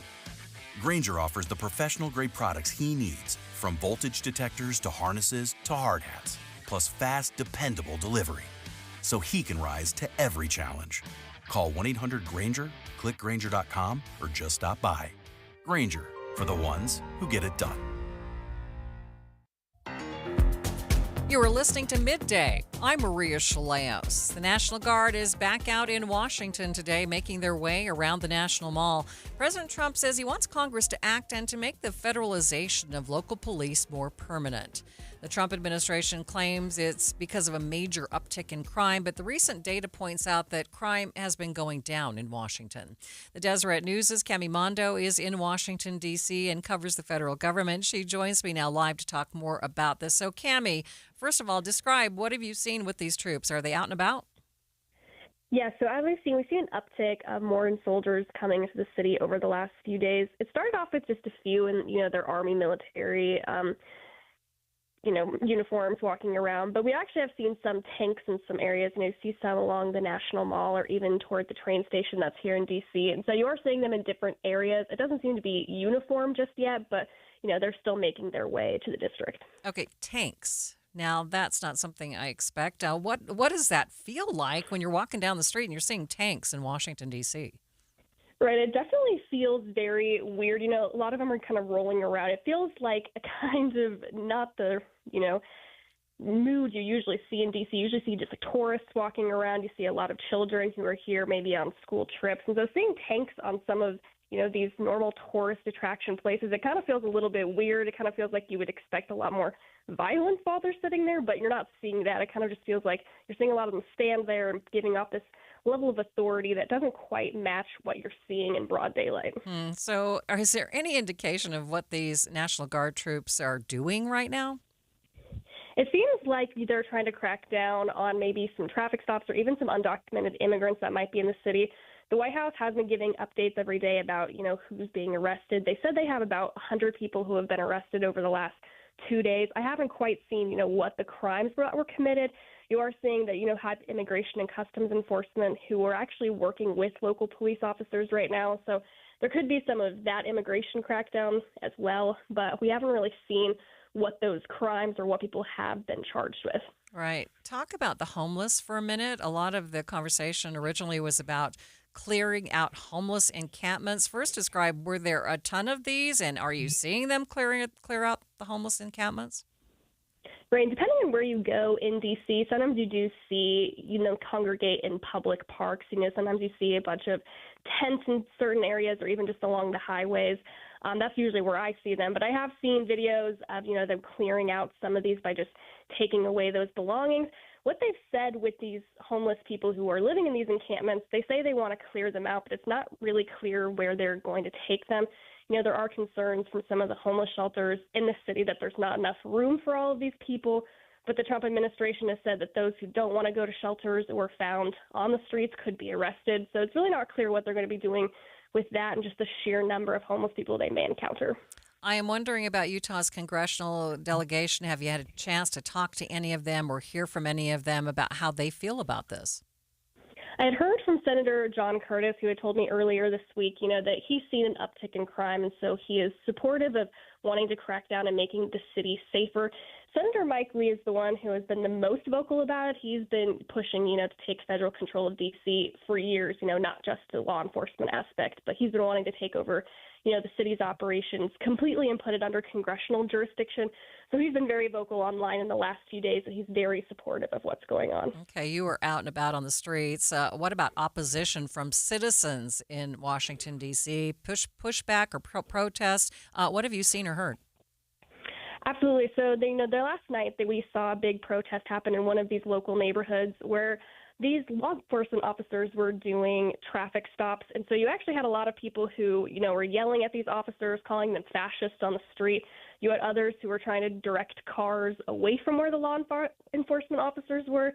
And so you're seeing a lot of anger from a lot of citizens who are just upset that, now there's a lot of officers who are on their streets and they seem to just be stopping anybody they want. So you are seeing a lot of protests, a lot of signs. So that is definitely happening as well. I can't imagine what this must look like from a tourist perspective. Have you had a chance to talk to any of those tourists on the streets? I haven't seen many tourists. Yeah, I wish I could, kind of jump into their mind. This seems like a weird time to, visit the nation's capital for sure. All right. Well, Cami, I appreciate you being with us. Cami Mondo is a congressional correspondent for the Deseret News. We're going to take a quick 1-minute break, but when we return, we will talk more with Cami about a new book that Senator Mike Lee is working on now about the uniformity in Congress. So stay with us for that. This is the story of the one. As a lineman, he does whatever it takes to keep the power on in his community. And he wants a partner like Grainger who does the same.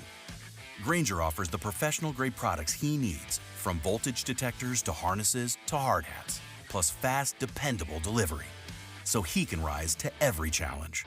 Call 1-800-GRAINGER, click Grainger.com, or just stop by.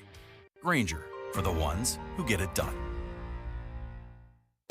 When you're hiring, have you ever felt like you're missing out on meeting great candidates? Well, they're not hard to find when you go to ZipRecruiter. ZipRecruiter helps 10 million people with their job search every day. People who are actively looking for jobs like yours. So it's easy to find the right person fast. 4 out of 5 employers who post on ZipRecruiter get a quality candidate within the first day. Try ZipRecruiter for free at ZipRecruiter.com/free. That's ZipRecruiter.com/free. Sure, humans can be a little weird at times, but take it from me, I'm a dog. And a person is about the best thing that can happen to a shelter pet. So if you want to learn how you can be that person, get down to your local pet shelter or visit theshelterpetproject.org. Brought to you by the Ad Council.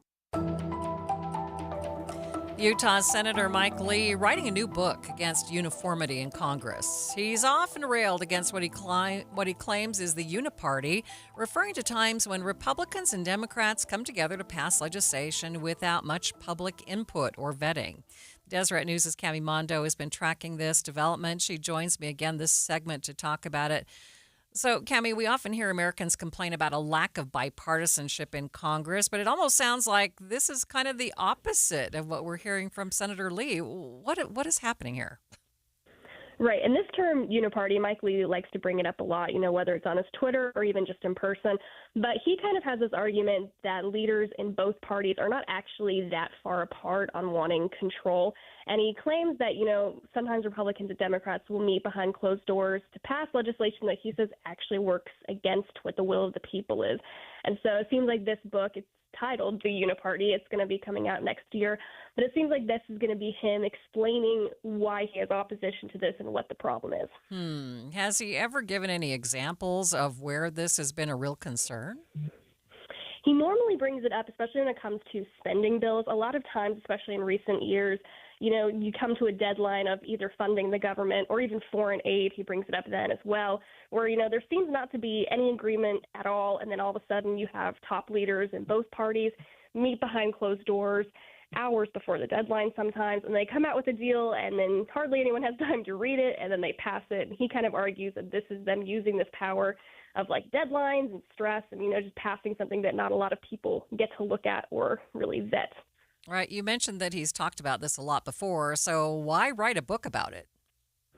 That's a good question. I've asked his team also for more information on what this book might be, what the motivation behind it might be, but he hasn't even seemed to announce it yet. I kind of just saw it on a HarperCollins publishing website. It's also listed on Amazon. It's coming out in February, but there's no book description yet. There's no real indication of why this would be coming out right now, especially, he's in the Republican Party. They're in control of all branches of government right now, so it's not really clear what the motivation is right now to release this. Yeah, he's taken a stand on so many issues. It kind of surprises me that this would be the one that he would choose to write about.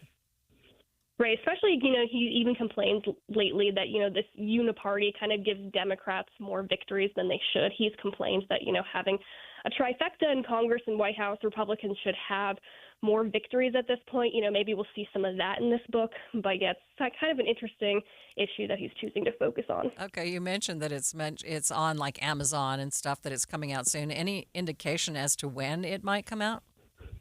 The date that is listed is February 3rd in 2026. And so that's the release date so far listed. Maybe that will change if, he ends up actually announcing it anytime soon. But as of right now, all of the websites have that listed as the publication date. All right. Cami, thank you so much for being with me today. Absolutely. Thank you. That is Cami Mondo. She's a congressional correspondent for the Deseret News. And again, thanks for your time. honoring the Navajo Code Talkers through a new memorial here in Utah. More on that in just a few minutes. But first, it's KSL Traffic, emergency traffic brought to you by Mountain America's My Style of Checking account. Let's get the latest now with Ricky. And Maria, this time it's emergency traffic in Davis County where we have a crash on northbound I-15, 650 North Clearfield. It's blocking left lanes of travel and causing heavy delays. If you're trying to get to Hill Air Force Base, you may want to exit prior to SR 193. The backups are pretty solid. And now we have a new crash on northbound I-15 in Salt Lake County, blocking center lanes. UHP has arrived just after 4500 South. They're blocking the left lanes with the crash in the center lane. They're trying to move everybody over so they can get traffic going in the two right lanes and get this crash moved off the freeway. Step back in time at the Utah Renaissance Fair, August 22nd and 23rd. Enjoy exotic foods, performers, and artisan treasures. Get your tickets now at utahrenfair.org. Let the adventure begin. Ricky Meese in the KSL Traffic Center. So when was the last time you actually did something for yourself first before taking care of something for your family? If you have been thinking about, taking off a few pounds, I want to at least tell you about this great program that I have followed. It is Salt Lake City Fat Loss. I have lost more than 40 pounds with this program, and it does such a great job of resetting your metabolism so you can keep this weight off for good. It's an all-natural program. That means there are no injections or surgeries, and that means there will be no side effects. It's just a simple combination of foods that help you burn off your stored fat. Now, it's an easy-to-follow plan. They provide you with great resources to help keep you accountable. They give you, a lot of times on diets you eat the same things. Well, they give you some great recipes so you don't get bored with the food that you eat. And that makes you also want to keep the weight off, or helps you keep the weight off, because they're giving you great recipes, great healthy recipes and resources. Right now, you can save $200. All you need to do is go to saltlakeCityFatLoss.com, or you can call them 801-450-1882. It's actually slcfatloss.com. Many of their clients lose up to a pound per day. slcfatloss.com. Sign up for KSL Text Alerts. Get breaking news and traffic updates by texting the word news to 57500. Want access to exclusive contests? Text contest to 57500. Jazz fans, text the word jazz for breaking jazz updates. And Cougar fans, text BYU to 57500 for the latest on the Cougars. Message and data rates may apply. The Social Security Administration just announced they are now projected to run out of money 1 year earlier than expected. Benefits could be cut by as much as 23%, and the average person could lose more than $100,000 in lifetime income. This news could significantly change when you file for Social Security. Discover how you could get every penny out of your benefits with a free Social Security analysis from Boss Retirement Solutions. If you've saved more than $300,000 and have not filed for Social Security, schedule your free analysis now by calling 801-896-9622. This free, customized analysis could help you get every penny out of Social Security. Call 801-896-9622. That number again, 801-896-9622. Boss Retirement Solutions is not affiliated with the Social Security Administration. Join Amanda Dixon this Friday from 3 to 5 at the Salt Lake NPS store. It's at 1600 Empire Road. You can also check out NPS at npsstore.com. Progressive knows we all crave validation. Girl, you are not 37. I would have guessed 27. You guys are too sweet. Sure, dewy skin. Terrific. Is something wrong, Ned? Why would you ask? Just because today marks my 10th anniversary without a car accident or even a speeding ticket? But somehow, tonight's all about your skincare. Wow. With Snapshot from Progressive, you can get a personalized rate based on how you drive. And that's all the validation you need. Progressive Casualty Insurance Company and affiliates. Snapshot not available in California or from all agents. Surcharge possible for unsafe driving. Wesley Financial Group is not a law firm, and Chuck McDowell definitely not an attorney. This is Chuck. If someone talked you into buying something really silly and you want to get out of that silly little thing, my advice, get the facts. Call me and I'll send you our timeshare exit kit absolutely free. Inside, you'll learn how timeshare works and all your options for cancellation. Call Wesley now for your free exit info kit. 800-475-1818. That's 800-475-1818. Back to school shopping. It's basically like a sport. The kids want new shoes, new jeans, new colors, new everything. And honestly, they're not wrong. They've grown. Their style has changed. And apparently, last year's hoodie is embarrassing. So we make a quick trip to the mountains. Junction Commons Park City has cooler temps, fresh air, and way better deals. Sneakers? We hit Nike Factory, Adidas, and Vans Outlet. Clothes? Abercrombie & Fitch, American Eagle, Gap Factory, J. Crew Factory, Buckle, all the brands they want without draining my wallet. And while they're shopping, I get a little mountain escape. A latte in hand, cool breeze, and a few peaceful moments to myself. Honestly, it's the kind of back-to-school tradition I can get behind. Junction Commons Park City. Cooler temps, hotter deals, and one very relieved parent.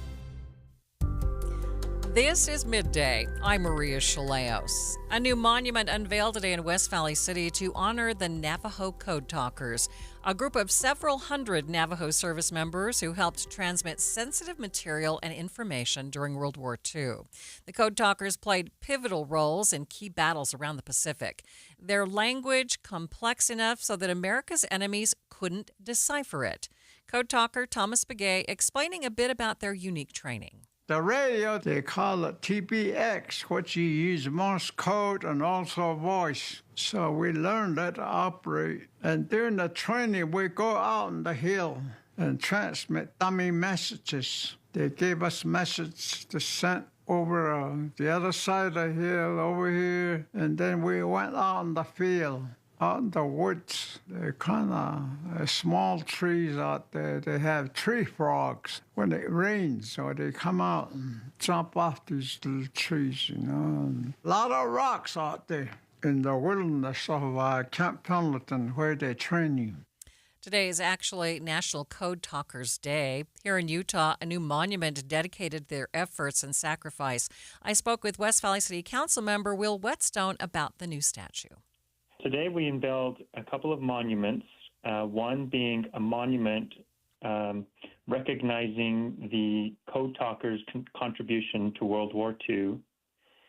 And we also unveiled a couple of monuments that recognized, it's a little-known World War II battle called Operation Halyard, Halyard,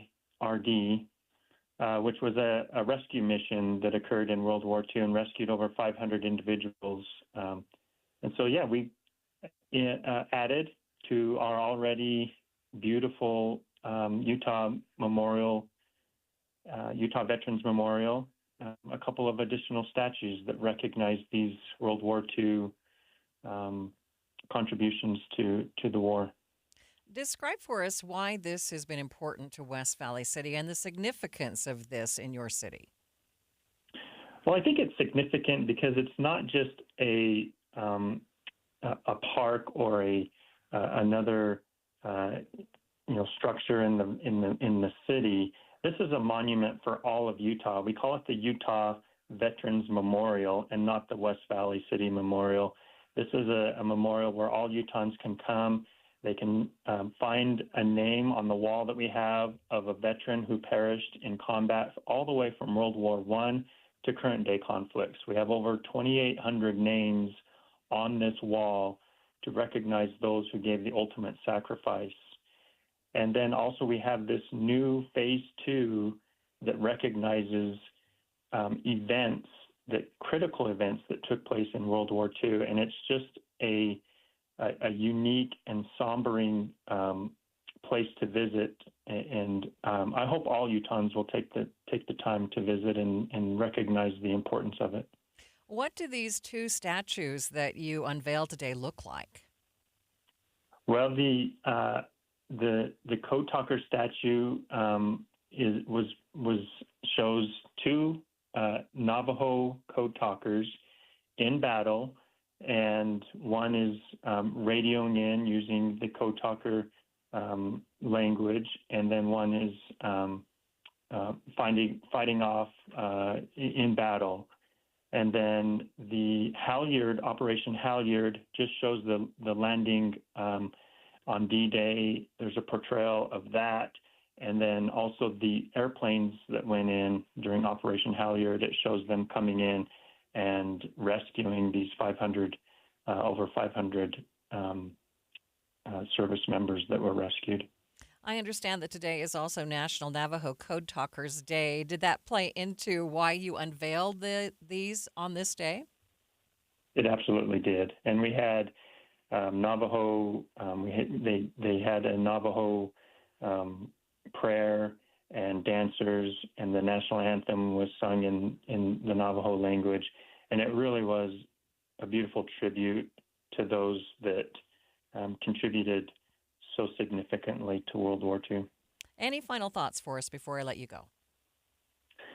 No, it had particular significance to me as a veteran myself. I just wrapped up a 20-year career, and so they allowed me to say a few words at the event today, and I really appreciated that. And we had a great turnout, and it was just so nice to see in my city.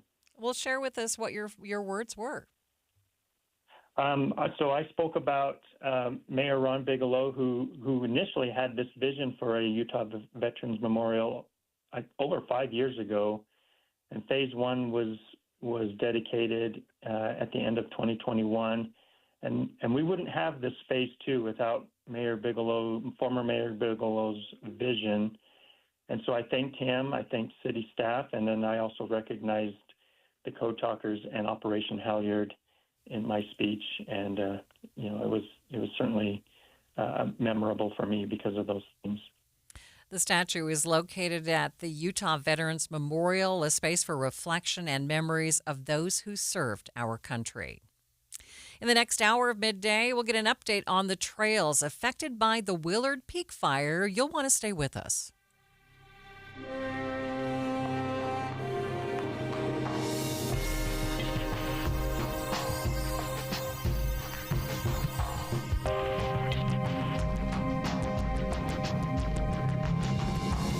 KSL FM Midvale. KSL Salt Lake City. From the KSL Common Spirit Health Studios, this is KSL News Radio. Utah's news, traffic, and weather station. Evacuation still in place after a fire raged overnight on the hillside in North Ogden. Weather conditions better today so far, at least. As people around can see, there's still smoke on the mountain and there still is fire activity. Structure protection was there overnight and we're able to stand their ground, and we didn't lose any structures. The time is 2 o'clock on Thursday, August 14th. It's midday. I'm Maria Shilaos. Coming up, we'll get the latest check on the evacuations, the current fire growth, and weather conditions throughout the rest of the afternoon. Also this hour, to advocate for what their needs are so that they can be more successful in school. KSL in the Classroom, we're taking a look at how parents of children with disabilities can get the best personalized support for this new school year. But first, our top stories. The power is out at the Intermountain Medical Center in Murray. Rocky Mountain Power and Murray Power working to get it restored. In the meantime, ambulances are being diverted to other hospitals and incoming patients are being directed elsewhere. They are currently using generator power for the clinical areas that are the most essential. A University of Utah student has died while he was studying abroad in Australia. KSL News Radio's Alexandria Bonilla reports. 22-year-old Drew Youngquist was spending time in Australia working as a snowboard instructor and studying in an outdoor education program. Local news outlets say he died this week after colliding with a padded pole on the ski fields. First responders tried to save him but were unsuccessful. The university confirmed he was studying at the College of Heath and described him as a dedicated student with a love of the outdoors. He had reportedly been in Australia for only about 3 months. Our top national story from ABC News. President Trump is praising the D.C. police chief for a step that she's taking to facilitate immigration enforcement in the city. On this fourth day of federal control, D.C. Police Chief Pamela Smith issued an order directing officers to assist federal immigration enforcement during traffic stops. That's a great step. And President Trump says it should happen all over the country. He was asked whether the surge of federal law enforcement to the streets of D.C. threatens to take those agents away from their other priorities. Like what? Terrorism. Oh, really? Terrorism? They'll stop terrorism as part of what they're doing right now. Stephen Portnoy, ABC News, Washington. A new inflation report implies that the president's tariffs could soon increase costs for consumers. The Producer Price Index shows that prices jumped by 3.3% compared to last year. Bank rates, Mark Kamrick tells ABC News inflation will follow, but it's not entirely clear by how much. I don't think it's going to be a disaster from the standpoint of we're talking about perhaps a 3 to 4% annual inflation increase as opposed to 9% during the height of the pandemic. But, the alarm bells went off today when we saw the year-over-year gauges at the highest level since 2022. That's not where anybody really wants to be. This was the biggest jump in producer prices in more than 3 years, and it sent the markets lower. The Dow now down by just 11 points, ending the day at 44,911. Stocks did claw back their losses from earlier in the day. S&P 500 ending up, but only by a fraction, only up by 2 points, and the NASDAQ ending the day down by a little more than 2 points. Traffic and weather, it's brought to you by Mountain America's MyStyle checking account, and let's get the latest on this latest emergency traffic situation, Ricky. Yeah, this is trying to get through Davis County. If you're headed northbound on I-15, this is a crash with probable injuries in Clearfield, right about 650 north. There's already construction in the area, and right now, with left lanes blocked, we have traffic down to one right lane that's open, and that's causing heavy delays back to Antelope Drive in Layton. We also have traffic slowing down in an unusual spot on southbound I-15 between downtown to approximately 1300 south. I don't have a problem listed yet, and I couldn't find anything in the cameras, but the delays are setting in very quickly. Common Spirit hospitals, clinics, and caregivers, all connected to advanced health care in Colorado, Kansas, and Utah. Healthcare with human kindness is here. Hello, human kindness. Ricky Meese in the KSL Traffic Center. 96 for a high today, 40% chance of what Matt was calling some dry thunderstorms. 95 for a high tomorrow. Then over the weekend, a little bit cooler with the high in the low 90s. Right now, 95 degrees from the KSL Common Spirit Health Studios. The sources where we get our news matters. When you listen to Utah's Morning News, we want you to feel the stories are important to you and trustworthy. This is Amanda Dixon. And I'm Andy Farnsworth. Join us weekday mornings on KSL News Radio. Any Hour Services can make sure your AC keeps you cool this summer. Whether you need a tune-up, repair, or just a second opinion about replacing it, call Any Hour Services or visit anyhourservices.com. I'm back to doing what I love and more, thanks to the Good Feet store. Does your job require you to be on your feet all day? Teachers, postal carriers, salespeople, and restaurant staff. Many of us need our feet to get us through the day. Hi, this is Mike with the Good Feet store, and I'd like you to hear from Donna.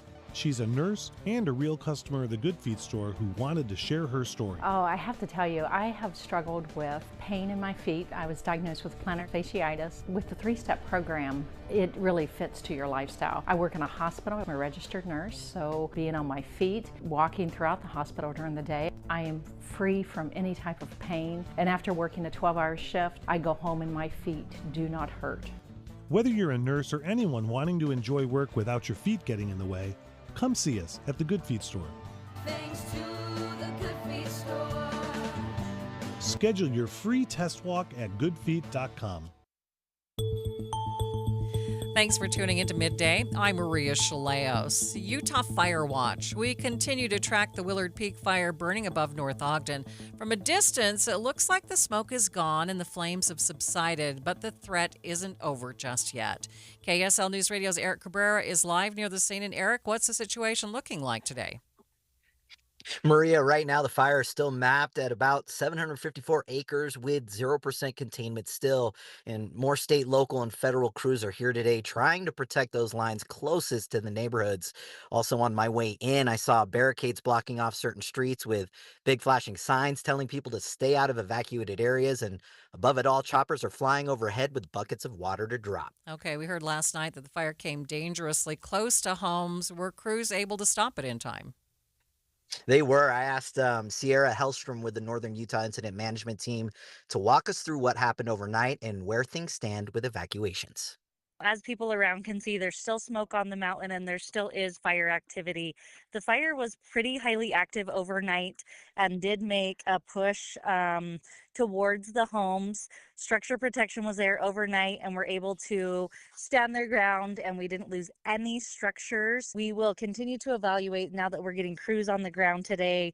We're past that kind of initial attack period of the first 24 hours and now able to actually get people on the ground to do some more in-depth evaluation on the threat to those communities. And then as soon as possible and as soon as we feel comfortable with the county sheriff, we'll discuss lifting those evacuations. But as of right now, they remain in place due to the continued threat to the areas. Okay, Eric. So bottom line, people can't go home yet, but the crews are making progress on keeping that fire away from them. Exactly. Their main goal today is to strengthen the lines on that side of the fire, hold the flames back, and buy enough time to get families back into their homes safely. Okay, what about the people living nearby, the neighbors and the residents? How are they holding up? Well, so I've ran into a few here at media staging. Volunteers from the neighborhood have set up tables with food and drinks for first responders, and you could really feel that sense of community. Everyone is banding together to support the crews on the front lines and each other while they wait for the all clear. All right. Thanks, Eric. KSL News Radio's Eric Cabrera live at the scene of the Willard Peak Fire in Weber County. Let's turn now to air quality and the weather conditions. For that, let's bring in KSL meteorologist Devin Mashuli. Devin, we were both up late watching this fire, and the winds were making people pretty nervous. So what about the weather today? So far, winds have been around 5 to 15 miles per hour, so the sustained breeze, mostly from the west-northwest direction. So I'm assuming that's why today they really haven't seen too much of a push down the mountain. It's been rather going up the side of the mountain. As we head into this evening, we are watching for isolated dry thunderstorms. That's what brought the increase of wind last night. We had some dry thunderstorms out west that put a burst of wind along the northern half of the Wasatch Front. So today we have the chance for isolated thunderstorms themselves to develop over the Wasatch Front. Now, the problem with those thunderstorms is they're going to be very limited with the rainfall, and they can produce some gusty winds between 35 and 50 miles per hour, and they can create chaotic winds. So it's not to say, oh, the thunderstorm's coming from the south, it's going to push the winds to the north. These winds can kind of go in a direction, so that could be kind of chaotic for firefighters. Yeah, I kind of learned that from you last night when I was asking, well, what's the wind going to do? And you're like, well, depends on where you are. Yeah, it's chaotic. That is just crazy from my perspective. Yeah. So we talk about these dry thunderstorms, and you talked a little bit about the danger from the dry thunderstorms. Could they also bring lightning and stuff that could actually... Yes, lightning can from cloud to ground. That's also another big concern, because if you have a thunderstorm and it doesn't have rain, it's not going to put a damper on a fire that is caused by lightning within that storm. So dry thunderstorms can produce lightning and the gusty winds with the limited rain. Now, it isn't to say that we're not going to get any rain. There is still a chance. I mean, some of these thunderstorms can be strong, and that's why they can get to a level where they can break through the dry layer and bring some rain to the ground. It's just going to be very far and few in between the storms that actually get rain versus those that just get the really strong winds. I appreciate your listeners. They've sent me some pictures today showing me, hey, look at the mountain. There's no smoke there now, but they're only seeing one side of that mountain as well, right? So let's talk about air quality. Last night when we were talking, I mean, the Salt Lake Valley was blanketed with that smoke. What are we looking at today? Luckily today we've seen great improvement. I mean, we know when the day heats up, we have air rises, so it kind of help lift that layer that was kind of stuck here last night around sunset through the evening. So it's lifted that up into the air. We have obviously a daytime breeze. It's kind of flushed out our air here. So when you look outside, it looks visibly better, and all of our air quality sensors on our network are all mostly green. So last night at the 10 o'clock news, they were mostly in that yellow category, so moderate, which is not super bad, but it still does show a sign that there's some smoke decreasing the air quality. But as of right now, great improvements, still good, and hopefully it can stay that way. Yeah, stay that way. Yeah. All right. Thanks for the update, Devin. No problem. KSL meteorologist Devin Mashuli joining me live in the studio. A few hundred people evacuated from the fire as it quickly spread close to homes in North Ogden. Many headed to an evacuation center at an LDS church near Weber High School. Eamon Bent is one of those evacuees who spent the night at the shelter, and he says the whole process has been understandably stressful. It's kind of stressful. I have work. My parents should be back, but I have to miss class for this. Just keep an eye on her and make sure she's all right. Stressful, a little uncertain, but otherwise it's been okay. It's not been. They've been treating us very well over here. Everyone's been friendly. He spoke to KSL News Radio's Adam Small today, saying that he's grateful to the firefighters who worked tirelessly yesterday and overnight to protect his home. Does that at least give you some kind of relief, or how did you feel knowing that your home, at least for the time being, is safe? It did give me relief. Like I said earlier, I definitely was not knowing the whole situation and just hearing it from my mom and her friends and our neighbors that the fire was happening. It's just her being at home alone, and all of our stuff was very stressful last night, especially when you can see the fire. But firefighters did their jobs very well. Another evacuee, Robert Bunce, said he only had about 10 minutes to get out. A few volunteers came around first, and then a man from the sheriff's department said that, hey, in about 10 minutes, the evac order is going to be out. And so, we threw a few things in the car, ran down to our kids, who were only live about 4 or 5 blocks below us, and they got the evac order as well. So we ended up, we hooked up my son-in-law's trailer and pulled it down here when we found this was the place and parked it over there. And we've had a pretty good night in spite of the adventure. Bunce says the one thing he thinks people listening should know is that so many good people have come to help out. In 60 seconds, we'll talk about some of the trails in the area around the fire and Ben Lomond trails that are now blocked off to the public. Stay with us. If you're ready to buy a home or sell a home and you're worried about the current real estate market because of what you've heard from some of your friends or family, well, we're here to tell you that you really shouldn't be worried, because now is a great time to buy and sell with our friends at the Stern Team, powered by Almada Real Estate. And here's why. Buyers have more options due to increased inventory, which gives them the power to negotiate for repairs, interest rate buy-downs, and closing cost assistance. While at the same time, sellers are still getting top dollar for their homes, with home values that are higher today than ever before. So whether you're looking to buy or sell, the current real estate market presents a win-win opportunity for both buyers and sellers. But you still do want to make sure that you're working with a team of real estate experts you can trust that can get you some great results. And that's our friends at the Stern Team, powered by Almada Real Estate. They have helped thousands of Salt Lake City homeowners, and they're ready to help you. To get started, just go to thesternteam.com. That's thesternteam.com, or Google The Stern Team. The Willard Peak Fire, which is actually burning beneath Ben Lomond Peak, is threatening 150 homes, but it's also impacting a number of trail networks in the popular hiking area. I spoke to Eric Manning, Executive Director of the Trails Foundation of Northern Utah, to find out how the trails in the area are being affected by the fire. Well, the biggest trail is going to be the Bonneville Shoreline Trail, which is the main trail that goes through that area from North Ogden Divide to Pleasant View. And no on-the-ground reports, but we know that it's pretty, 1.5 miles to 2 miles of that is pretty torched. Oh. What restrictions are in place at this hour?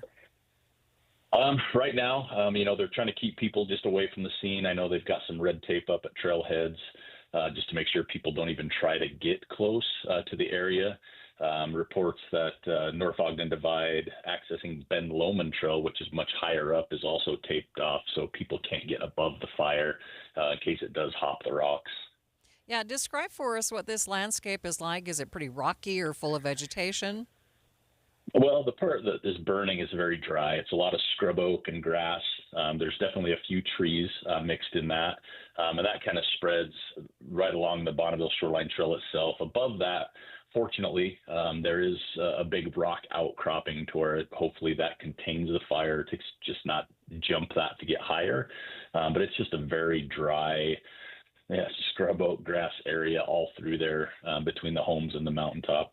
I understand that this is a pretty popular area for hiking. So what does this mean to the community who love to recreate up there?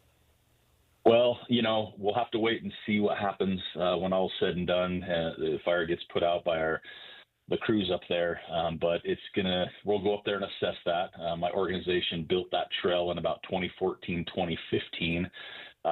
It's a very popular trail. There's a lot of homes there that you can just access it right out your backyard. It's a beautiful place to recreate year round, but it's definitely going to need some work. And, unfortunately, it probably won't be great the rest of the year, and then we'll have to take a look at it and definitely be working on it in the spring.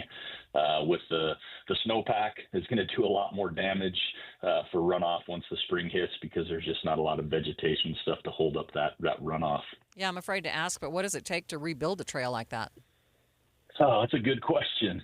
Just where that's a lot of scrub oak and grass, it's going to be it'll take a lot to find out, really. With the water dump and the fire retardant that's being dropped in right now, we don't know what kind of damage that's done. But once we can get on the scene, we're definitely going to head up there and assess that with our trail crew, and definitely try to do some work this fall to kind of get it started. But at the end of the day, the winter is going to tell us a lot, with the runoff. And like I said, there's just not going to be a lot of stuff up there to contain and hold that water and snow back. So it could get pretty messy. Eric Manning is the executive director of the Trails Foundation of Northern Utah.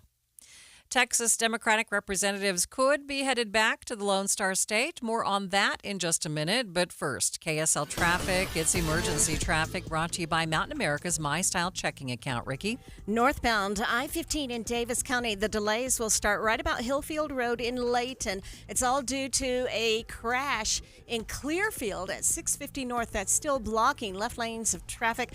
Again, only a right lane on the main flow. The on-ramp is accessible, but again, heavy delays. A lot of people are opting for northbound Highway 89, which now has backups from SR 193 up to the I-84 junction. And still some slowing southbound I-15 between downtown and about 1300 south. A texter giving us a heads up that it's a camper trailer with a flat tire trying to get that replaced in the right lane, causing those delays. Ricky Meese in the KSL Traffic Center. Some things never change. Sure, we've expanded Inside Sources to 3 hours on KSL, and it's on 9 to noon. But the news, traffic reports, and weather updates that have been a part of your ride in the car since before you can remember, always there. And that will never change. Find us in your car at 102.7 FM. Not every victory has fireworks. Sometimes it's a quiet win, like tying your shoes without gasping, walking upstairs without pausing, or being able to sit cross-legged on the floor and play with your kids. That's what soda gave me. I lost 82 pounds in just 16 weeks. And with it went the weight, the aches, the excuses. But what I gained, confidence, energy, time, and a version of myself I thought was long gone. Soda didn't overwhelm me with rules or leave me starving. I ate real food. I learned what my body needed. And the personal nutritionist, game changer. They were there with answers, encouragement, and real solutions. If you're looking for your own quiet win, this is your moment. If it worked for me, it will work for you. Go to SodaWeightLoss.com, click the Request a Nutritionist callback. It's time. You can do it. SodaWeightLoss.com. SOTA, SodaWeightLoss.com. Soda is, say it with me, state of the art. Everybody knows that exterior remodeling salespeople are all about the high-pressure sell. Am I right? Windows, siding, gutters, those suckers are going to twist your arm and get you to buy, or they won't leave your house at night. Tim Jr. here from RGS Exteriors, and I want you to know we don't have high-pressure cells. In fact, we don't even have salespeople. Nope, we have estimators. That's a huge difference.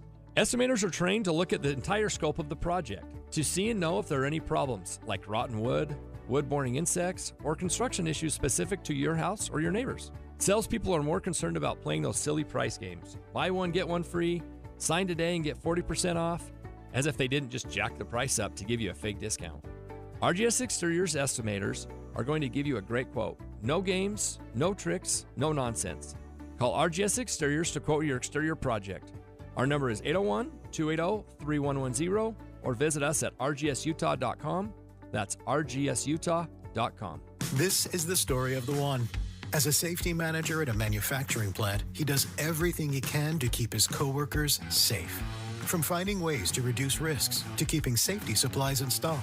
And for that, he relies on Grainger. Grainger offers a broad range of quality products and next-day delivery, so he can always play it safe. Call 1-800-GRAINGER, click Grainger.com, or just stop by. Grainger, for the ones who get it done. Americans may not agree on much, but we agree on Social Security. We all pay in. It ought to be there when we need it. Social Security could face a funding gap in less than a decade, and I don't want to see a pay cut. I'm with AARP in the fight to protect the Social Security we earned.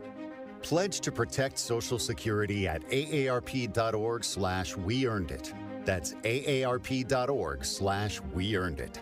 Paid for by AARP. Worried about market losses? If headlines are keeping you up at night, it's time to take control. Hi, I'm Jeff Jr. with Trajan Wealth, and I know you've worked hard to save. But in times like these, what if can turn into what now? If you're planning to retire or are in retirement, you need a strategy that helps protect your future. At Trajan Wealth, you can capture market gains, protect your account from losses, and guarantee income for life. Right now, you could receive a bonus of up to 30% or annual growth of up to 10% for retirement income. You heard me right.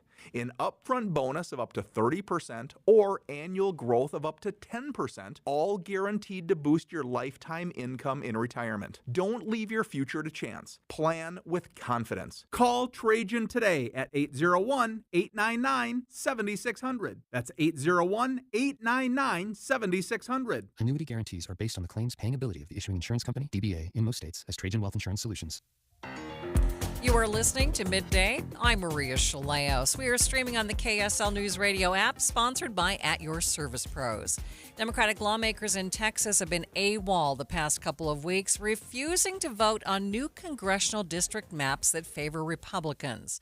On the Start Here podcast, Brad Milkey looks at what's happening politically in Austin, where multiple times the Texas House of Representatives has gavelled into special session. The House will come to order. Members, strict enforcement has been requested on roll call. But every day, Republicans who want to pass these maps have gotten the same answer. There aren't enough lawmakers here to take a vote. There being 95 members present, a quorum is not present. That's because a while back, about 50 Democratic House members suddenly left the state. They've been staying at homes and hotels up in Illinois and New York and Massachusetts, preventing a quorum. Texas Democrats are standing for fair maps. We are running from nothing. We are running to the front lines. You already have the governor's office. You're the majority in the Senate, the majority in the House. What more do you want?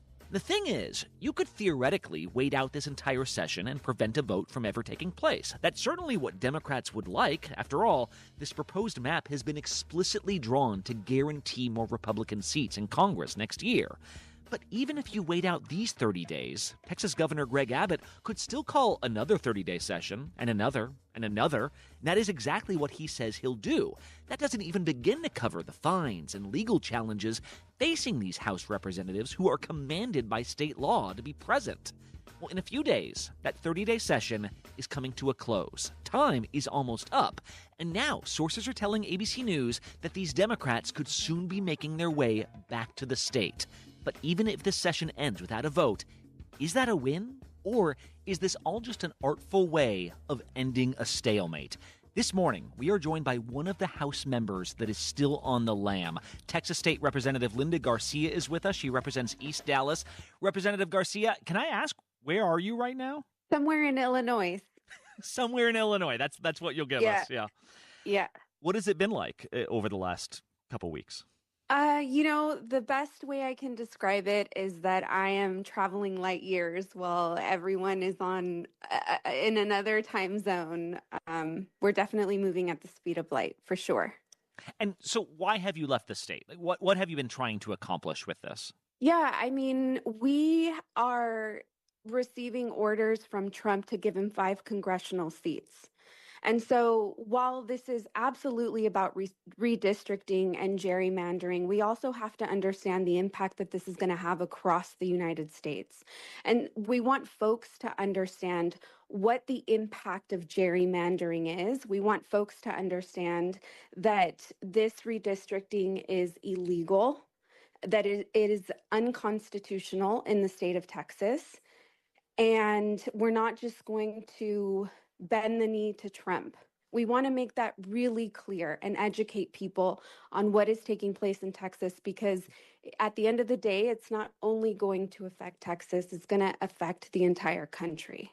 And so these new maps have been proposed that clearly seem to favor Republicans. But I mean, have you seen the map? What would it actually do in Texas?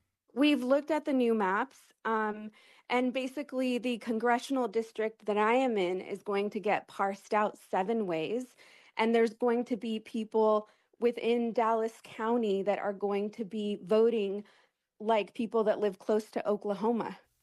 It does not make any sense to anyone anywhere. Democrat Linda Garcia says there is a way for Republicans to lure the Dems back. I think that if they would put flood relief first, we would all be on a plane tonight. That's not even a question. That is an immediate way to get us back to the state. But that hasn't been the case since we've started. We have been. I was going to say that. Mm-hmm. I was going to say this is the idea that there were a couple votes you guys could be taking. One of them is on this redistricting map thing that Republicans seem to have the majority on. The other is flood relief for victims of these terrible floods. And you guys were saying at least that should go first. We could be in the state for that and then maybe leave. We would absolutely be in the state for flood relief. That's not even a question. So with that said, I mean, are you guys committed to then staying out of state for any special session that involves a redistrict that starts with a redistricting map? Is that the line here? You guys will not come back to the state house under any circumstances for that vote? Well, here's the thing, that we have states that are currently supporting us. You all know what's taking place in California. Mm-hmm. And so when we fight in the way that we're fighting, I think we start to generate allies, as we have. And, you know, what California is doing is a really big win for us as we continue to hold out. You're talking about California's Governor Gavin Newsom is doing his own redistricting to net Democrats' seats. I was going to say, what does victory look like to you at this point? Because I do think there were some people who thought victory means you don't ever let this vote happen on the Texas House floor. It seems like that's changed a little bit, though. I mean, do you guys consider a victory at this point just, yes, maybe we lose this vote, but we've changed the national map, that other states are going to cancel out what's happening in Texas? Listen, I don't think we ever had an idea that Governor Abbott wouldn't call session after session after session in order to execute Trump's orders.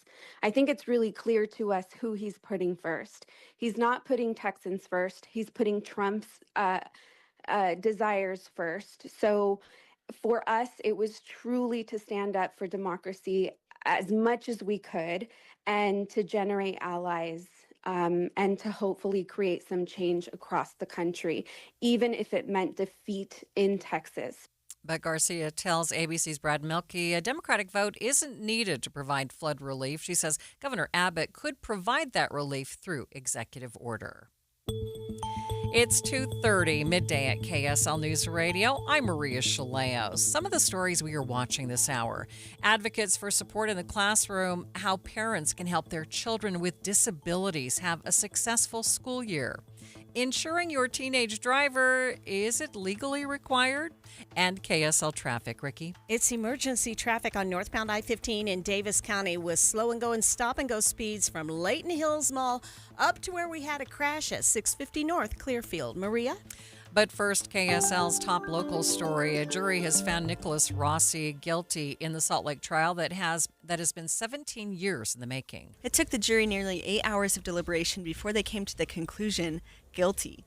Who thought that he had gotten away with something, and although the wheels of justice might be slow in getting there, but at the end of the day, he's going to be held accountable for the sexual violence he committed against this survivor.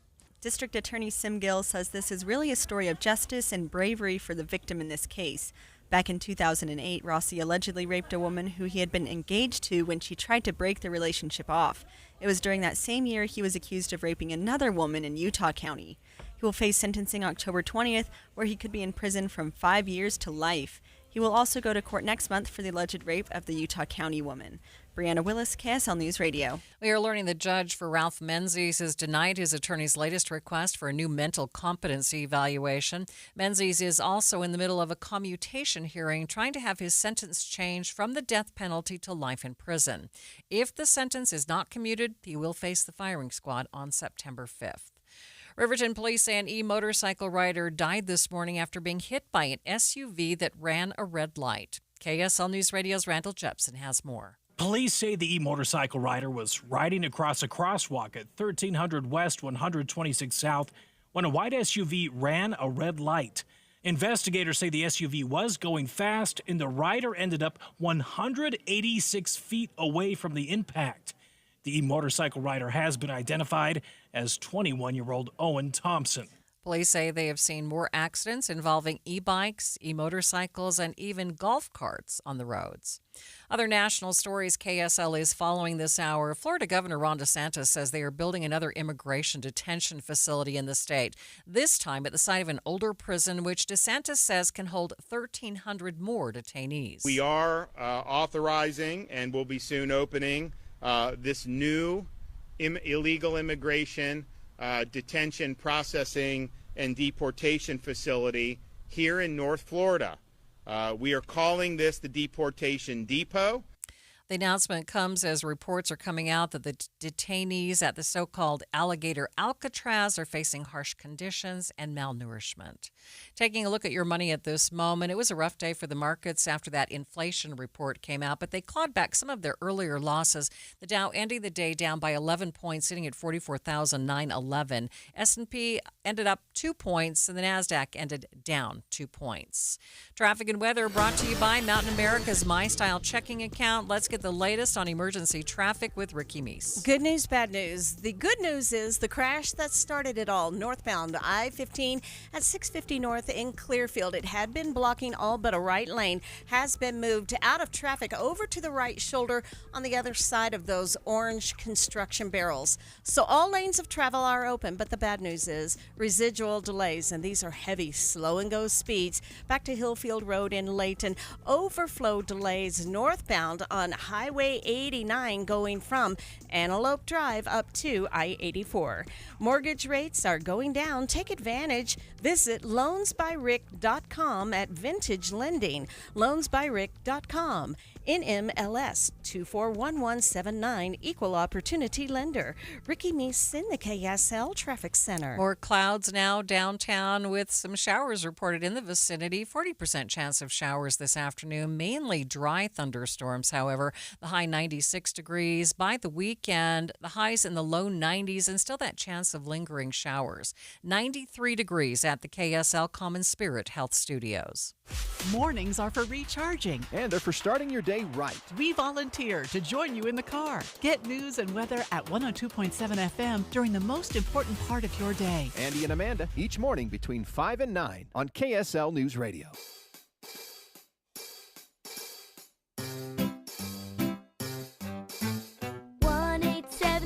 Cars for Kids. KARS Cars for Kids. 1877 Cars for Kids. Donate your car today. 1877 Cars for Kids. KARS Cars for Kids. 1877 Cars for Kids. Donate your car today.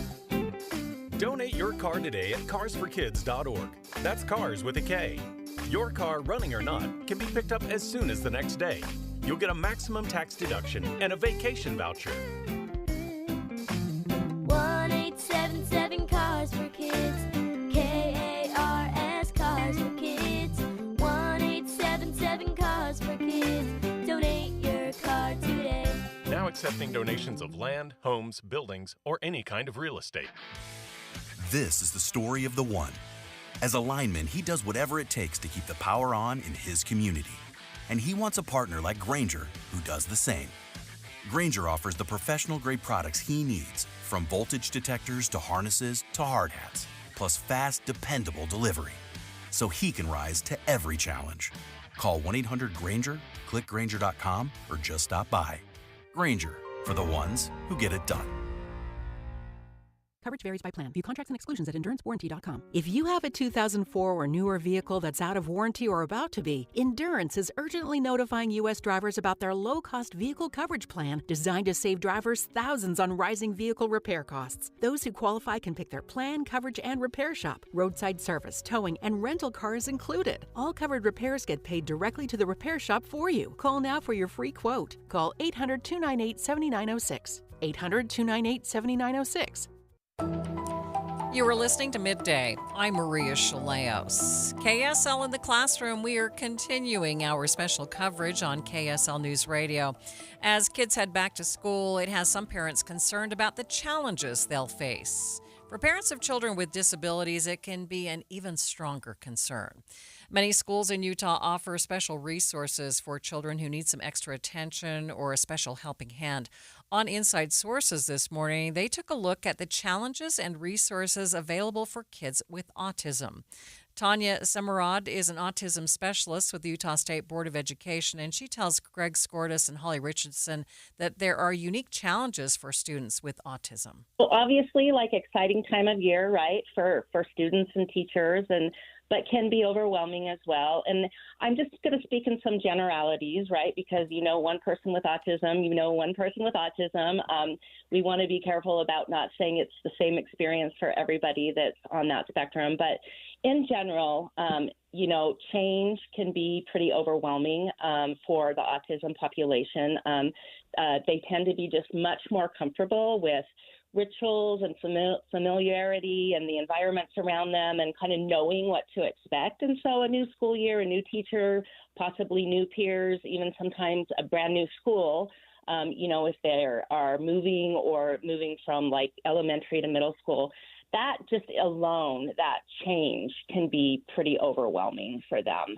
And just not knowing what to expect, right? So that is the first thing is just be aware that that's going to be something that might be more challenging for this population. School districts are also working to educate teachers, administrators, and other staff on the signs of autism and how they can offer personalized support. They do a really good job that I'm seeing, and I've been in the field now. This is my 34th year as a special educator, and I've seen just the willingness to learn and understand across our schools and the growth and just really for diverse students across the board. And so, again, there are some generalities that we can kind of have teachers sort of be prepared for, and that can be very helpful. But I think in terms of basically what Holly was saying before, communication is really key for parents and students and the school staff and teachers to really communicate, what are the specifics of my student with autism. So as mentioned, are there going to be some sensory sensitivities? Does the student maybe need more breaks? Typically students, people on the spectrum do better with visual supports because when you think about autism in itself is a communication disorder, a social disorder, right? And so if we're just sort of telling them what to do, that is hard to process. And so any kind of visual supports that we can put in place, like the daily schedule or, how you organize your classroom so it makes sense to them of where things are supposed to go and where they're supposed to go. And so communicating some of that stuff specifically to the teacher. And one thing I really want to just enhance here is that if the student is capable, I really encourage parents from a young age to advocate for themselves, to know what their supports are that they need and to be able to communicate that. We want, of course, parents and school staff to do that as well, but as young as possible, really teaching this population to advocate for what their needs are so that they can be more successful in school. What about our own kids? What can they do to help their classmates who may have autism or may have another disability? Again, it kind of depends on the student and the parent and the teacher and what they prefer. I do believe that at least my experience, and this is my experience working with a lot of schools and students across many years and across many settings. If there's an understanding of what this student's strengths might be because of their autism, because they're on the spectrum, and what you might see that as a peer that like, wow, they're really good at this, or they really are, excited about something that I'm also excited about and knowledgeable about. But then on the other hand, like they might need a little extra support, asking for help, or they might be a little bit shy about introducing themselves or jumping into a conversation. If the parents and the student are comfortable having those conversations, I think it's a great idea. There are things like peer buddies, and that can be assigned and work really lovely and wonderfully. But also, it's really cool when you see just like genuine kind of friendships happen because we as adults around are supporting that and setting up for that success. For anyone looking for more information and help on how to navigate things like autism in the classroom, Simrod says there are plenty of resources available. The Utah Parent Center, if you do utahparentcenter.org, they have a great disability section on autism that has so many lovely resources that have directly tied to parents in schools. Tanya Simrod is an autism specialist with the Utah State Board of Education. With it being back to school season, you might be looking at some of the cool tech available for your student. Mike Dubusky has a look in today's tech trends. It's back to school shopping season, and for many, that means it's time to buy a new laptop. Engadget's Valentina Palladino says you're spoiled for choice if you're looking for a Windows computer. Windows laptops, you have a lot of choices. You can get really great ones from Dell, Asus, Lenovo, and Microsoft. There are fewer options in the Apple ecosystem, but Palladino says a good pick is right at the entry level. When it comes to MacBooks, you kind of can't go wrong with the latest MacBook Air, the one that's powered by Apple's M4 processor. It's a really great all-around laptop that can run all types of programs and is quite powerful, especially in the base model. Regardless of what you choose, she says the newest or most powerful devices aren't always the best. Really should think about what you're using your laptop for regularly, rather than what might, seem nice or what might look the best, when you walk into a Best Buy. With Tech Trends, I'm Mike Dubusky, ABC News. Midday continues in just 60 seconds. I didn't just lose 82 pounds in 16 weeks. I lost fear. I lost shame. I lost that nagging voice in my head that told me I couldn't do it. I thought weight loss meant being hungry or miserable. Soda showed me something different. I wasn't starving. I wasn't white-knuckling it throughout the day. I was learning. I was eating real food, texting my nutritionist when I had a question or hit a wall. People asked if I'd do it again, and I tell them I'd do it twice. Because what I got back, my energy, my focus, my sense of control, this isn't about fitting into skinny jeans. It's about showing up for life. Go to sodaweightloss.com. Put the Request Your Nutritionist callback. SOTA, it stands for State of the Art. SodaWeightLoss.com. You can do this. You know how I know you can do it? Man, I did it. And I like to eat. SodaWeightLoss.com. Soda is, say it with me, state of the art. The shooting at CDC headquarters late last week that left an officer dead is highlighting concerns over vaccine skepticism in the U.S. The COVID vaccines, many of which are mRNA vaccines, have led to even more skepticism and concern over the years.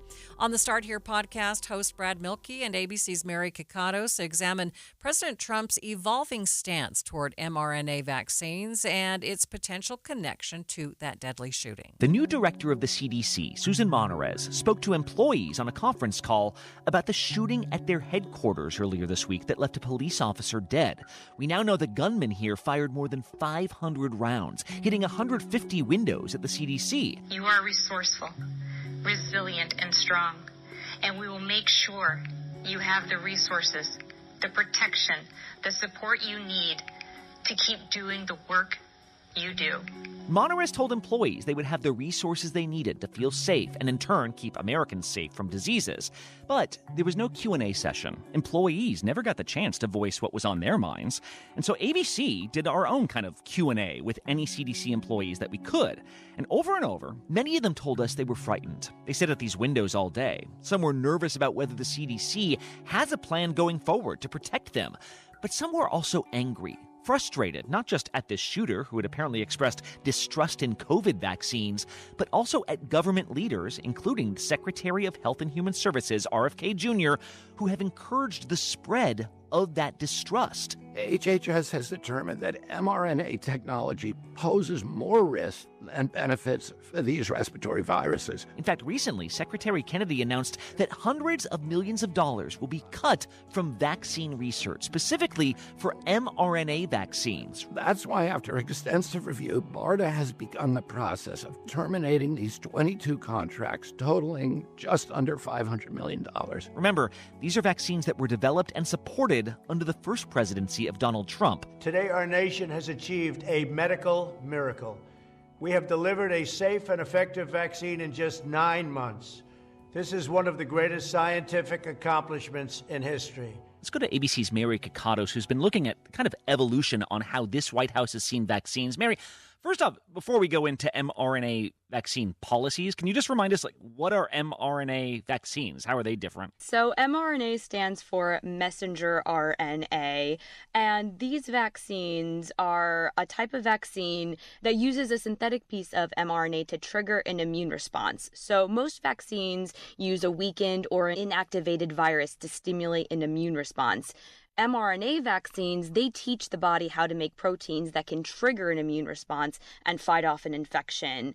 And these are the very vaccines that were used during the COVID-19 pandemic that really helped save millions and millions of lives. Kikato says while mRNA vaccines have been around since the 60s, public distrust began during the COVID pandemic. So when the first COVID-19 vaccines, these mRNA vaccines, were approved for emergency use authorization by the Food and Drug Administration, President Trump referred to them as a medical miracle, one of the greatest scientific breakthroughs in modern history. Operation Warp Speed is the greatest medical manufacturing endeavor in American history.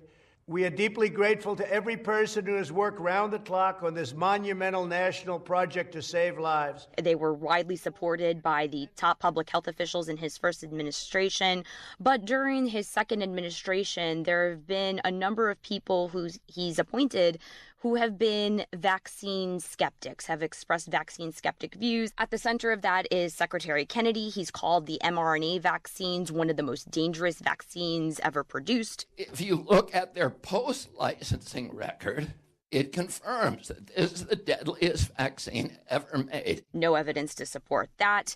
There have just been a number of public health officials in this second term who are more vaccine skeptic than the public health officials who were in the first Trump administration.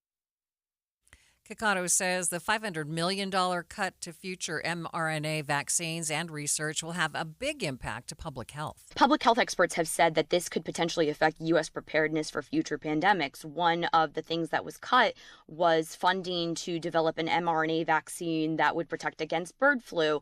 Bird flu has the potential, although no evidence that it has gotten to this point yet, to reach pandemic status. And mRNA vaccines are really great at being ramped up quickly and distributed quickly, which was very essential in fighting the COVID-19 pandemic and would be really helpful if bird flu ever got to that stage. So that really affects our ability to scale up quickly if such an event were to occur.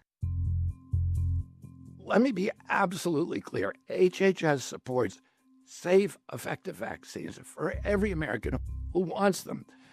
That's why we're moving beyond the limitations of mRNA for respiratory viruses and investing in better solutions. Now, Kennedy has said that we are still doing mRNA research when it comes to cancer vaccines, and these would be vaccines that could potentially result in a universal cancer vaccine or personal vaccines to fight cancers. However, public health experts have said that cutting mRNA funding squashes enthusiasm for this technology, and vaccine manufacturers or potential funders may not not want to invest in funding cancer mRNA research if the U.S. government has signaled that it doesn't intend to fund at least mRNA vaccine research in certain areas. Start Here podcast host Brad Milkey and ABC's Mary Kakatos talking about the concerns over mRNA vaccines.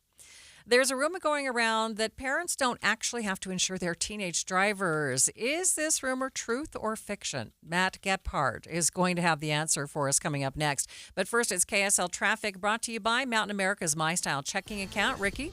We still have emergency traffic up north in Davis County. Now, the good news is the crash is out of traffic. All lanes are open northbound I-15 at 650 north in Clearfield. But we have a mix of speeds that go from Layton all the way into Riverdale now. And some of those are still very slow and go speeds. But the problem now is overflow delays for drivers trying to avoid northbound I-15 and are using Highway 89. You will see a very, very slow drive northbound on Highway 89. Those delays start just after Oak Hills Drive all the way up to the I-84 junction. While you're planning your day, plan for comfort too with the Good Feet store. Find the location nearest you at goodfeet.com. Ricky Meeson, the KSL Traffic Center. What's up, everybody? I'm Mike Wilson with Any Hour Services, and if you have a drain that's clogged or backed up, after you've tried the plungers and products, the next step usually involves some kind of drain snake or cabling equipment. You see, sometimes the blockage is far enough down the line that you need special equipment that most homeowners just don't have. That's where the Drains Department at Any Hour Services can help. A drain snake can clear most blockages and get the water flowing again, and clearing blocked drains is what our Drains Department does day in and day out. So if you're a homeowner with a drain line that's clogged or backed up and you'd like one of our drain technicians to come and snake the line for you, it's only $29. Yep, you heard that right. Any Hour Services will snake any drain line with normal access for only $29. Sinks, showers, tubs, toilets, floor drains, laundry drains, even that sewer main line that connects to the city. We'll snake any line for just $29. For help with your drain issues, call Any Hour Services at 801-443-7700. You can Google Any Hour Services. You can even schedule online at anyhourservices.com. No one helps more homeowners than Any Hour Services. Visit the contest page on KSLNewsRadio.com. This week, you can win a pair of tickets to Lagoon. Lagoon, it's what fun is. Or win free tickets to an upcoming Real Salt Lake home match. While you're there, nominate a teacher to be featured on the KSL Teacher Tribute Wall. Presented by Cypress Credit Union. What are you waiting for? Enter now. Text the word contest to 57500 or go to KSLNewsRadio.com/contests. You've lived with the pain long enough. The missed meals, covered smiles, the moments you've avoided because of your teeth. If you're living with missing or broken teeth or struggling with dentures, take your life back. Stubbs Dental Implant Center has helped thousands reclaim their health, confidence, and joy with permanent dental implants. What do Stubbs Dental patients say? I'm no longer in pain, and I can finally be myself again after getting dental implants. I just wish I would have gone to Stubbs Dental sooner. I was at a denture for 10 years before I got dental implants. My life has completely changed thanks to Stubbs Dental. You know, I hated looking at myself in the mirror. Getting dental implants from Stubbs Dental has been life-changing. As a 3-time Best of State winner with over 2,500 5-star Google reviews, Stubbs Dental doesn't just fix teeth, they change lives. Visit StubbsDental.com today to reserve your free consultation. A $350 value completely free. StubbsDental.com. The Social Security Administration just announced they are now projected to run out of money 1 year earlier than expected. Benefits could be cut by as much as 23%, and the average person could lose more than $100,000 in lifetime income. This news could significantly change when you file for Social Security. Discover how you could get every penny out of your benefits with a free Social Security analysis from Boss Retirement Solutions. If you've saved more than $300,000 and have not filed for Social Security, schedule your free analysis now by calling 801-896-9622. This free, customized analysis could help you get every penny out of Social Security. Call 801-896-9622. That number again, 801-896-9622. Boss Retirement Solutions is not affiliated with the Social Security Administration. If you've got a gas-powered engine, keep it running like new at every fill-up. Stable in-season protection is your engine's preventative medicine, cleaning and protecting the entire fuel system in season. In outdoor power equipment, prevent gum and varnish buildup that could cause a rough or non-running engine. For cars and trucks, increase fuel efficiency and power by removing deposits, ensuring your engine's long-term health. Stable outperforms the competition in independent lab testing. So at every fill-up, start with Stable. This is the story of the one. As a lineman, he does whatever it takes to keep the power on in his community. And he wants a partner like Grainger who does the same. Grainger offers the professional-grade products he needs, from voltage detectors to harnesses to hard hats, plus fast, dependable delivery, so he can rise to every challenge. Call 1-800-GRAINGER, click Grainger.com, or just stop by.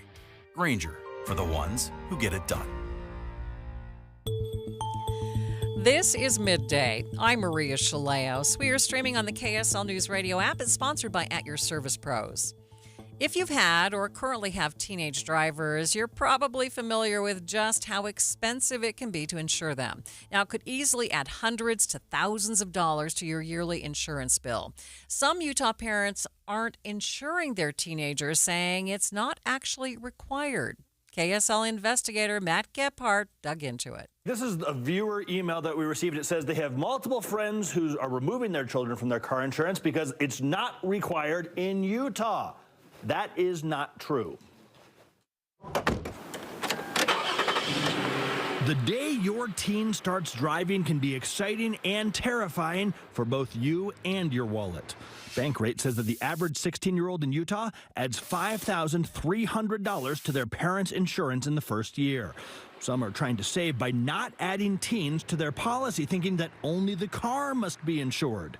Utah Insurance Commissioner John Pike says that is wrong. It's really a combination of both. Once your teen is licensed, Pike says you must tell your insurance company. Well, the law says that auto owners and drivers are required to have insurance.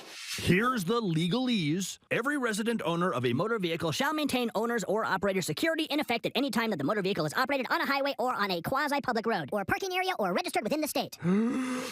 That basically means an operator is anybody who actually physically controls the car, i.e. your kid, and security, well, that's insurance. And odds are your insurance policy also requires it. If you want to transfer some of that risk to your insurance company, then you got to pay them to take some of that risk. If not, you could be liable for accident costs and reported for misrepresentation. Our fraud division is then required to investigate the matter. That could mean jail time. I think it's a really bad idea to not tell your insurance company you've got a teenage driver. For teens with a learner's permit, insurance is not legally required. Pike says you should check with your insurance company, though, anyway, because premiums won't likely go up since you are there watching over their shoulder. If you got something you want us to look into, let us know about it. The number 385-707-6153, or you can email me, matt@ksl.com. Okay, I was worried for about a half a second that maybe I'd wasted thousands and thousands of dollars insuring my kids. Could you just repeat that piece over and over again to get the word out? Truly. It's necessary. Jeff's here. Jeff Kaplan's Afternoon News up next. Have a great afternoon.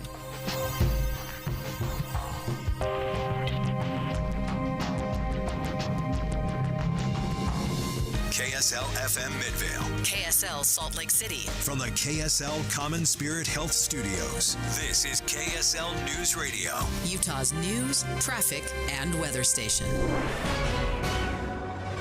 Good afternoon, 3 o'clock at KSL. Latest, Eric. Jeff, you might not see the smoke in the sky right now if you look at it at the mountain, but that threat hasn't gone away. Think of it like how you can blow enough air on a campfire to get it going again. That's the danger they face.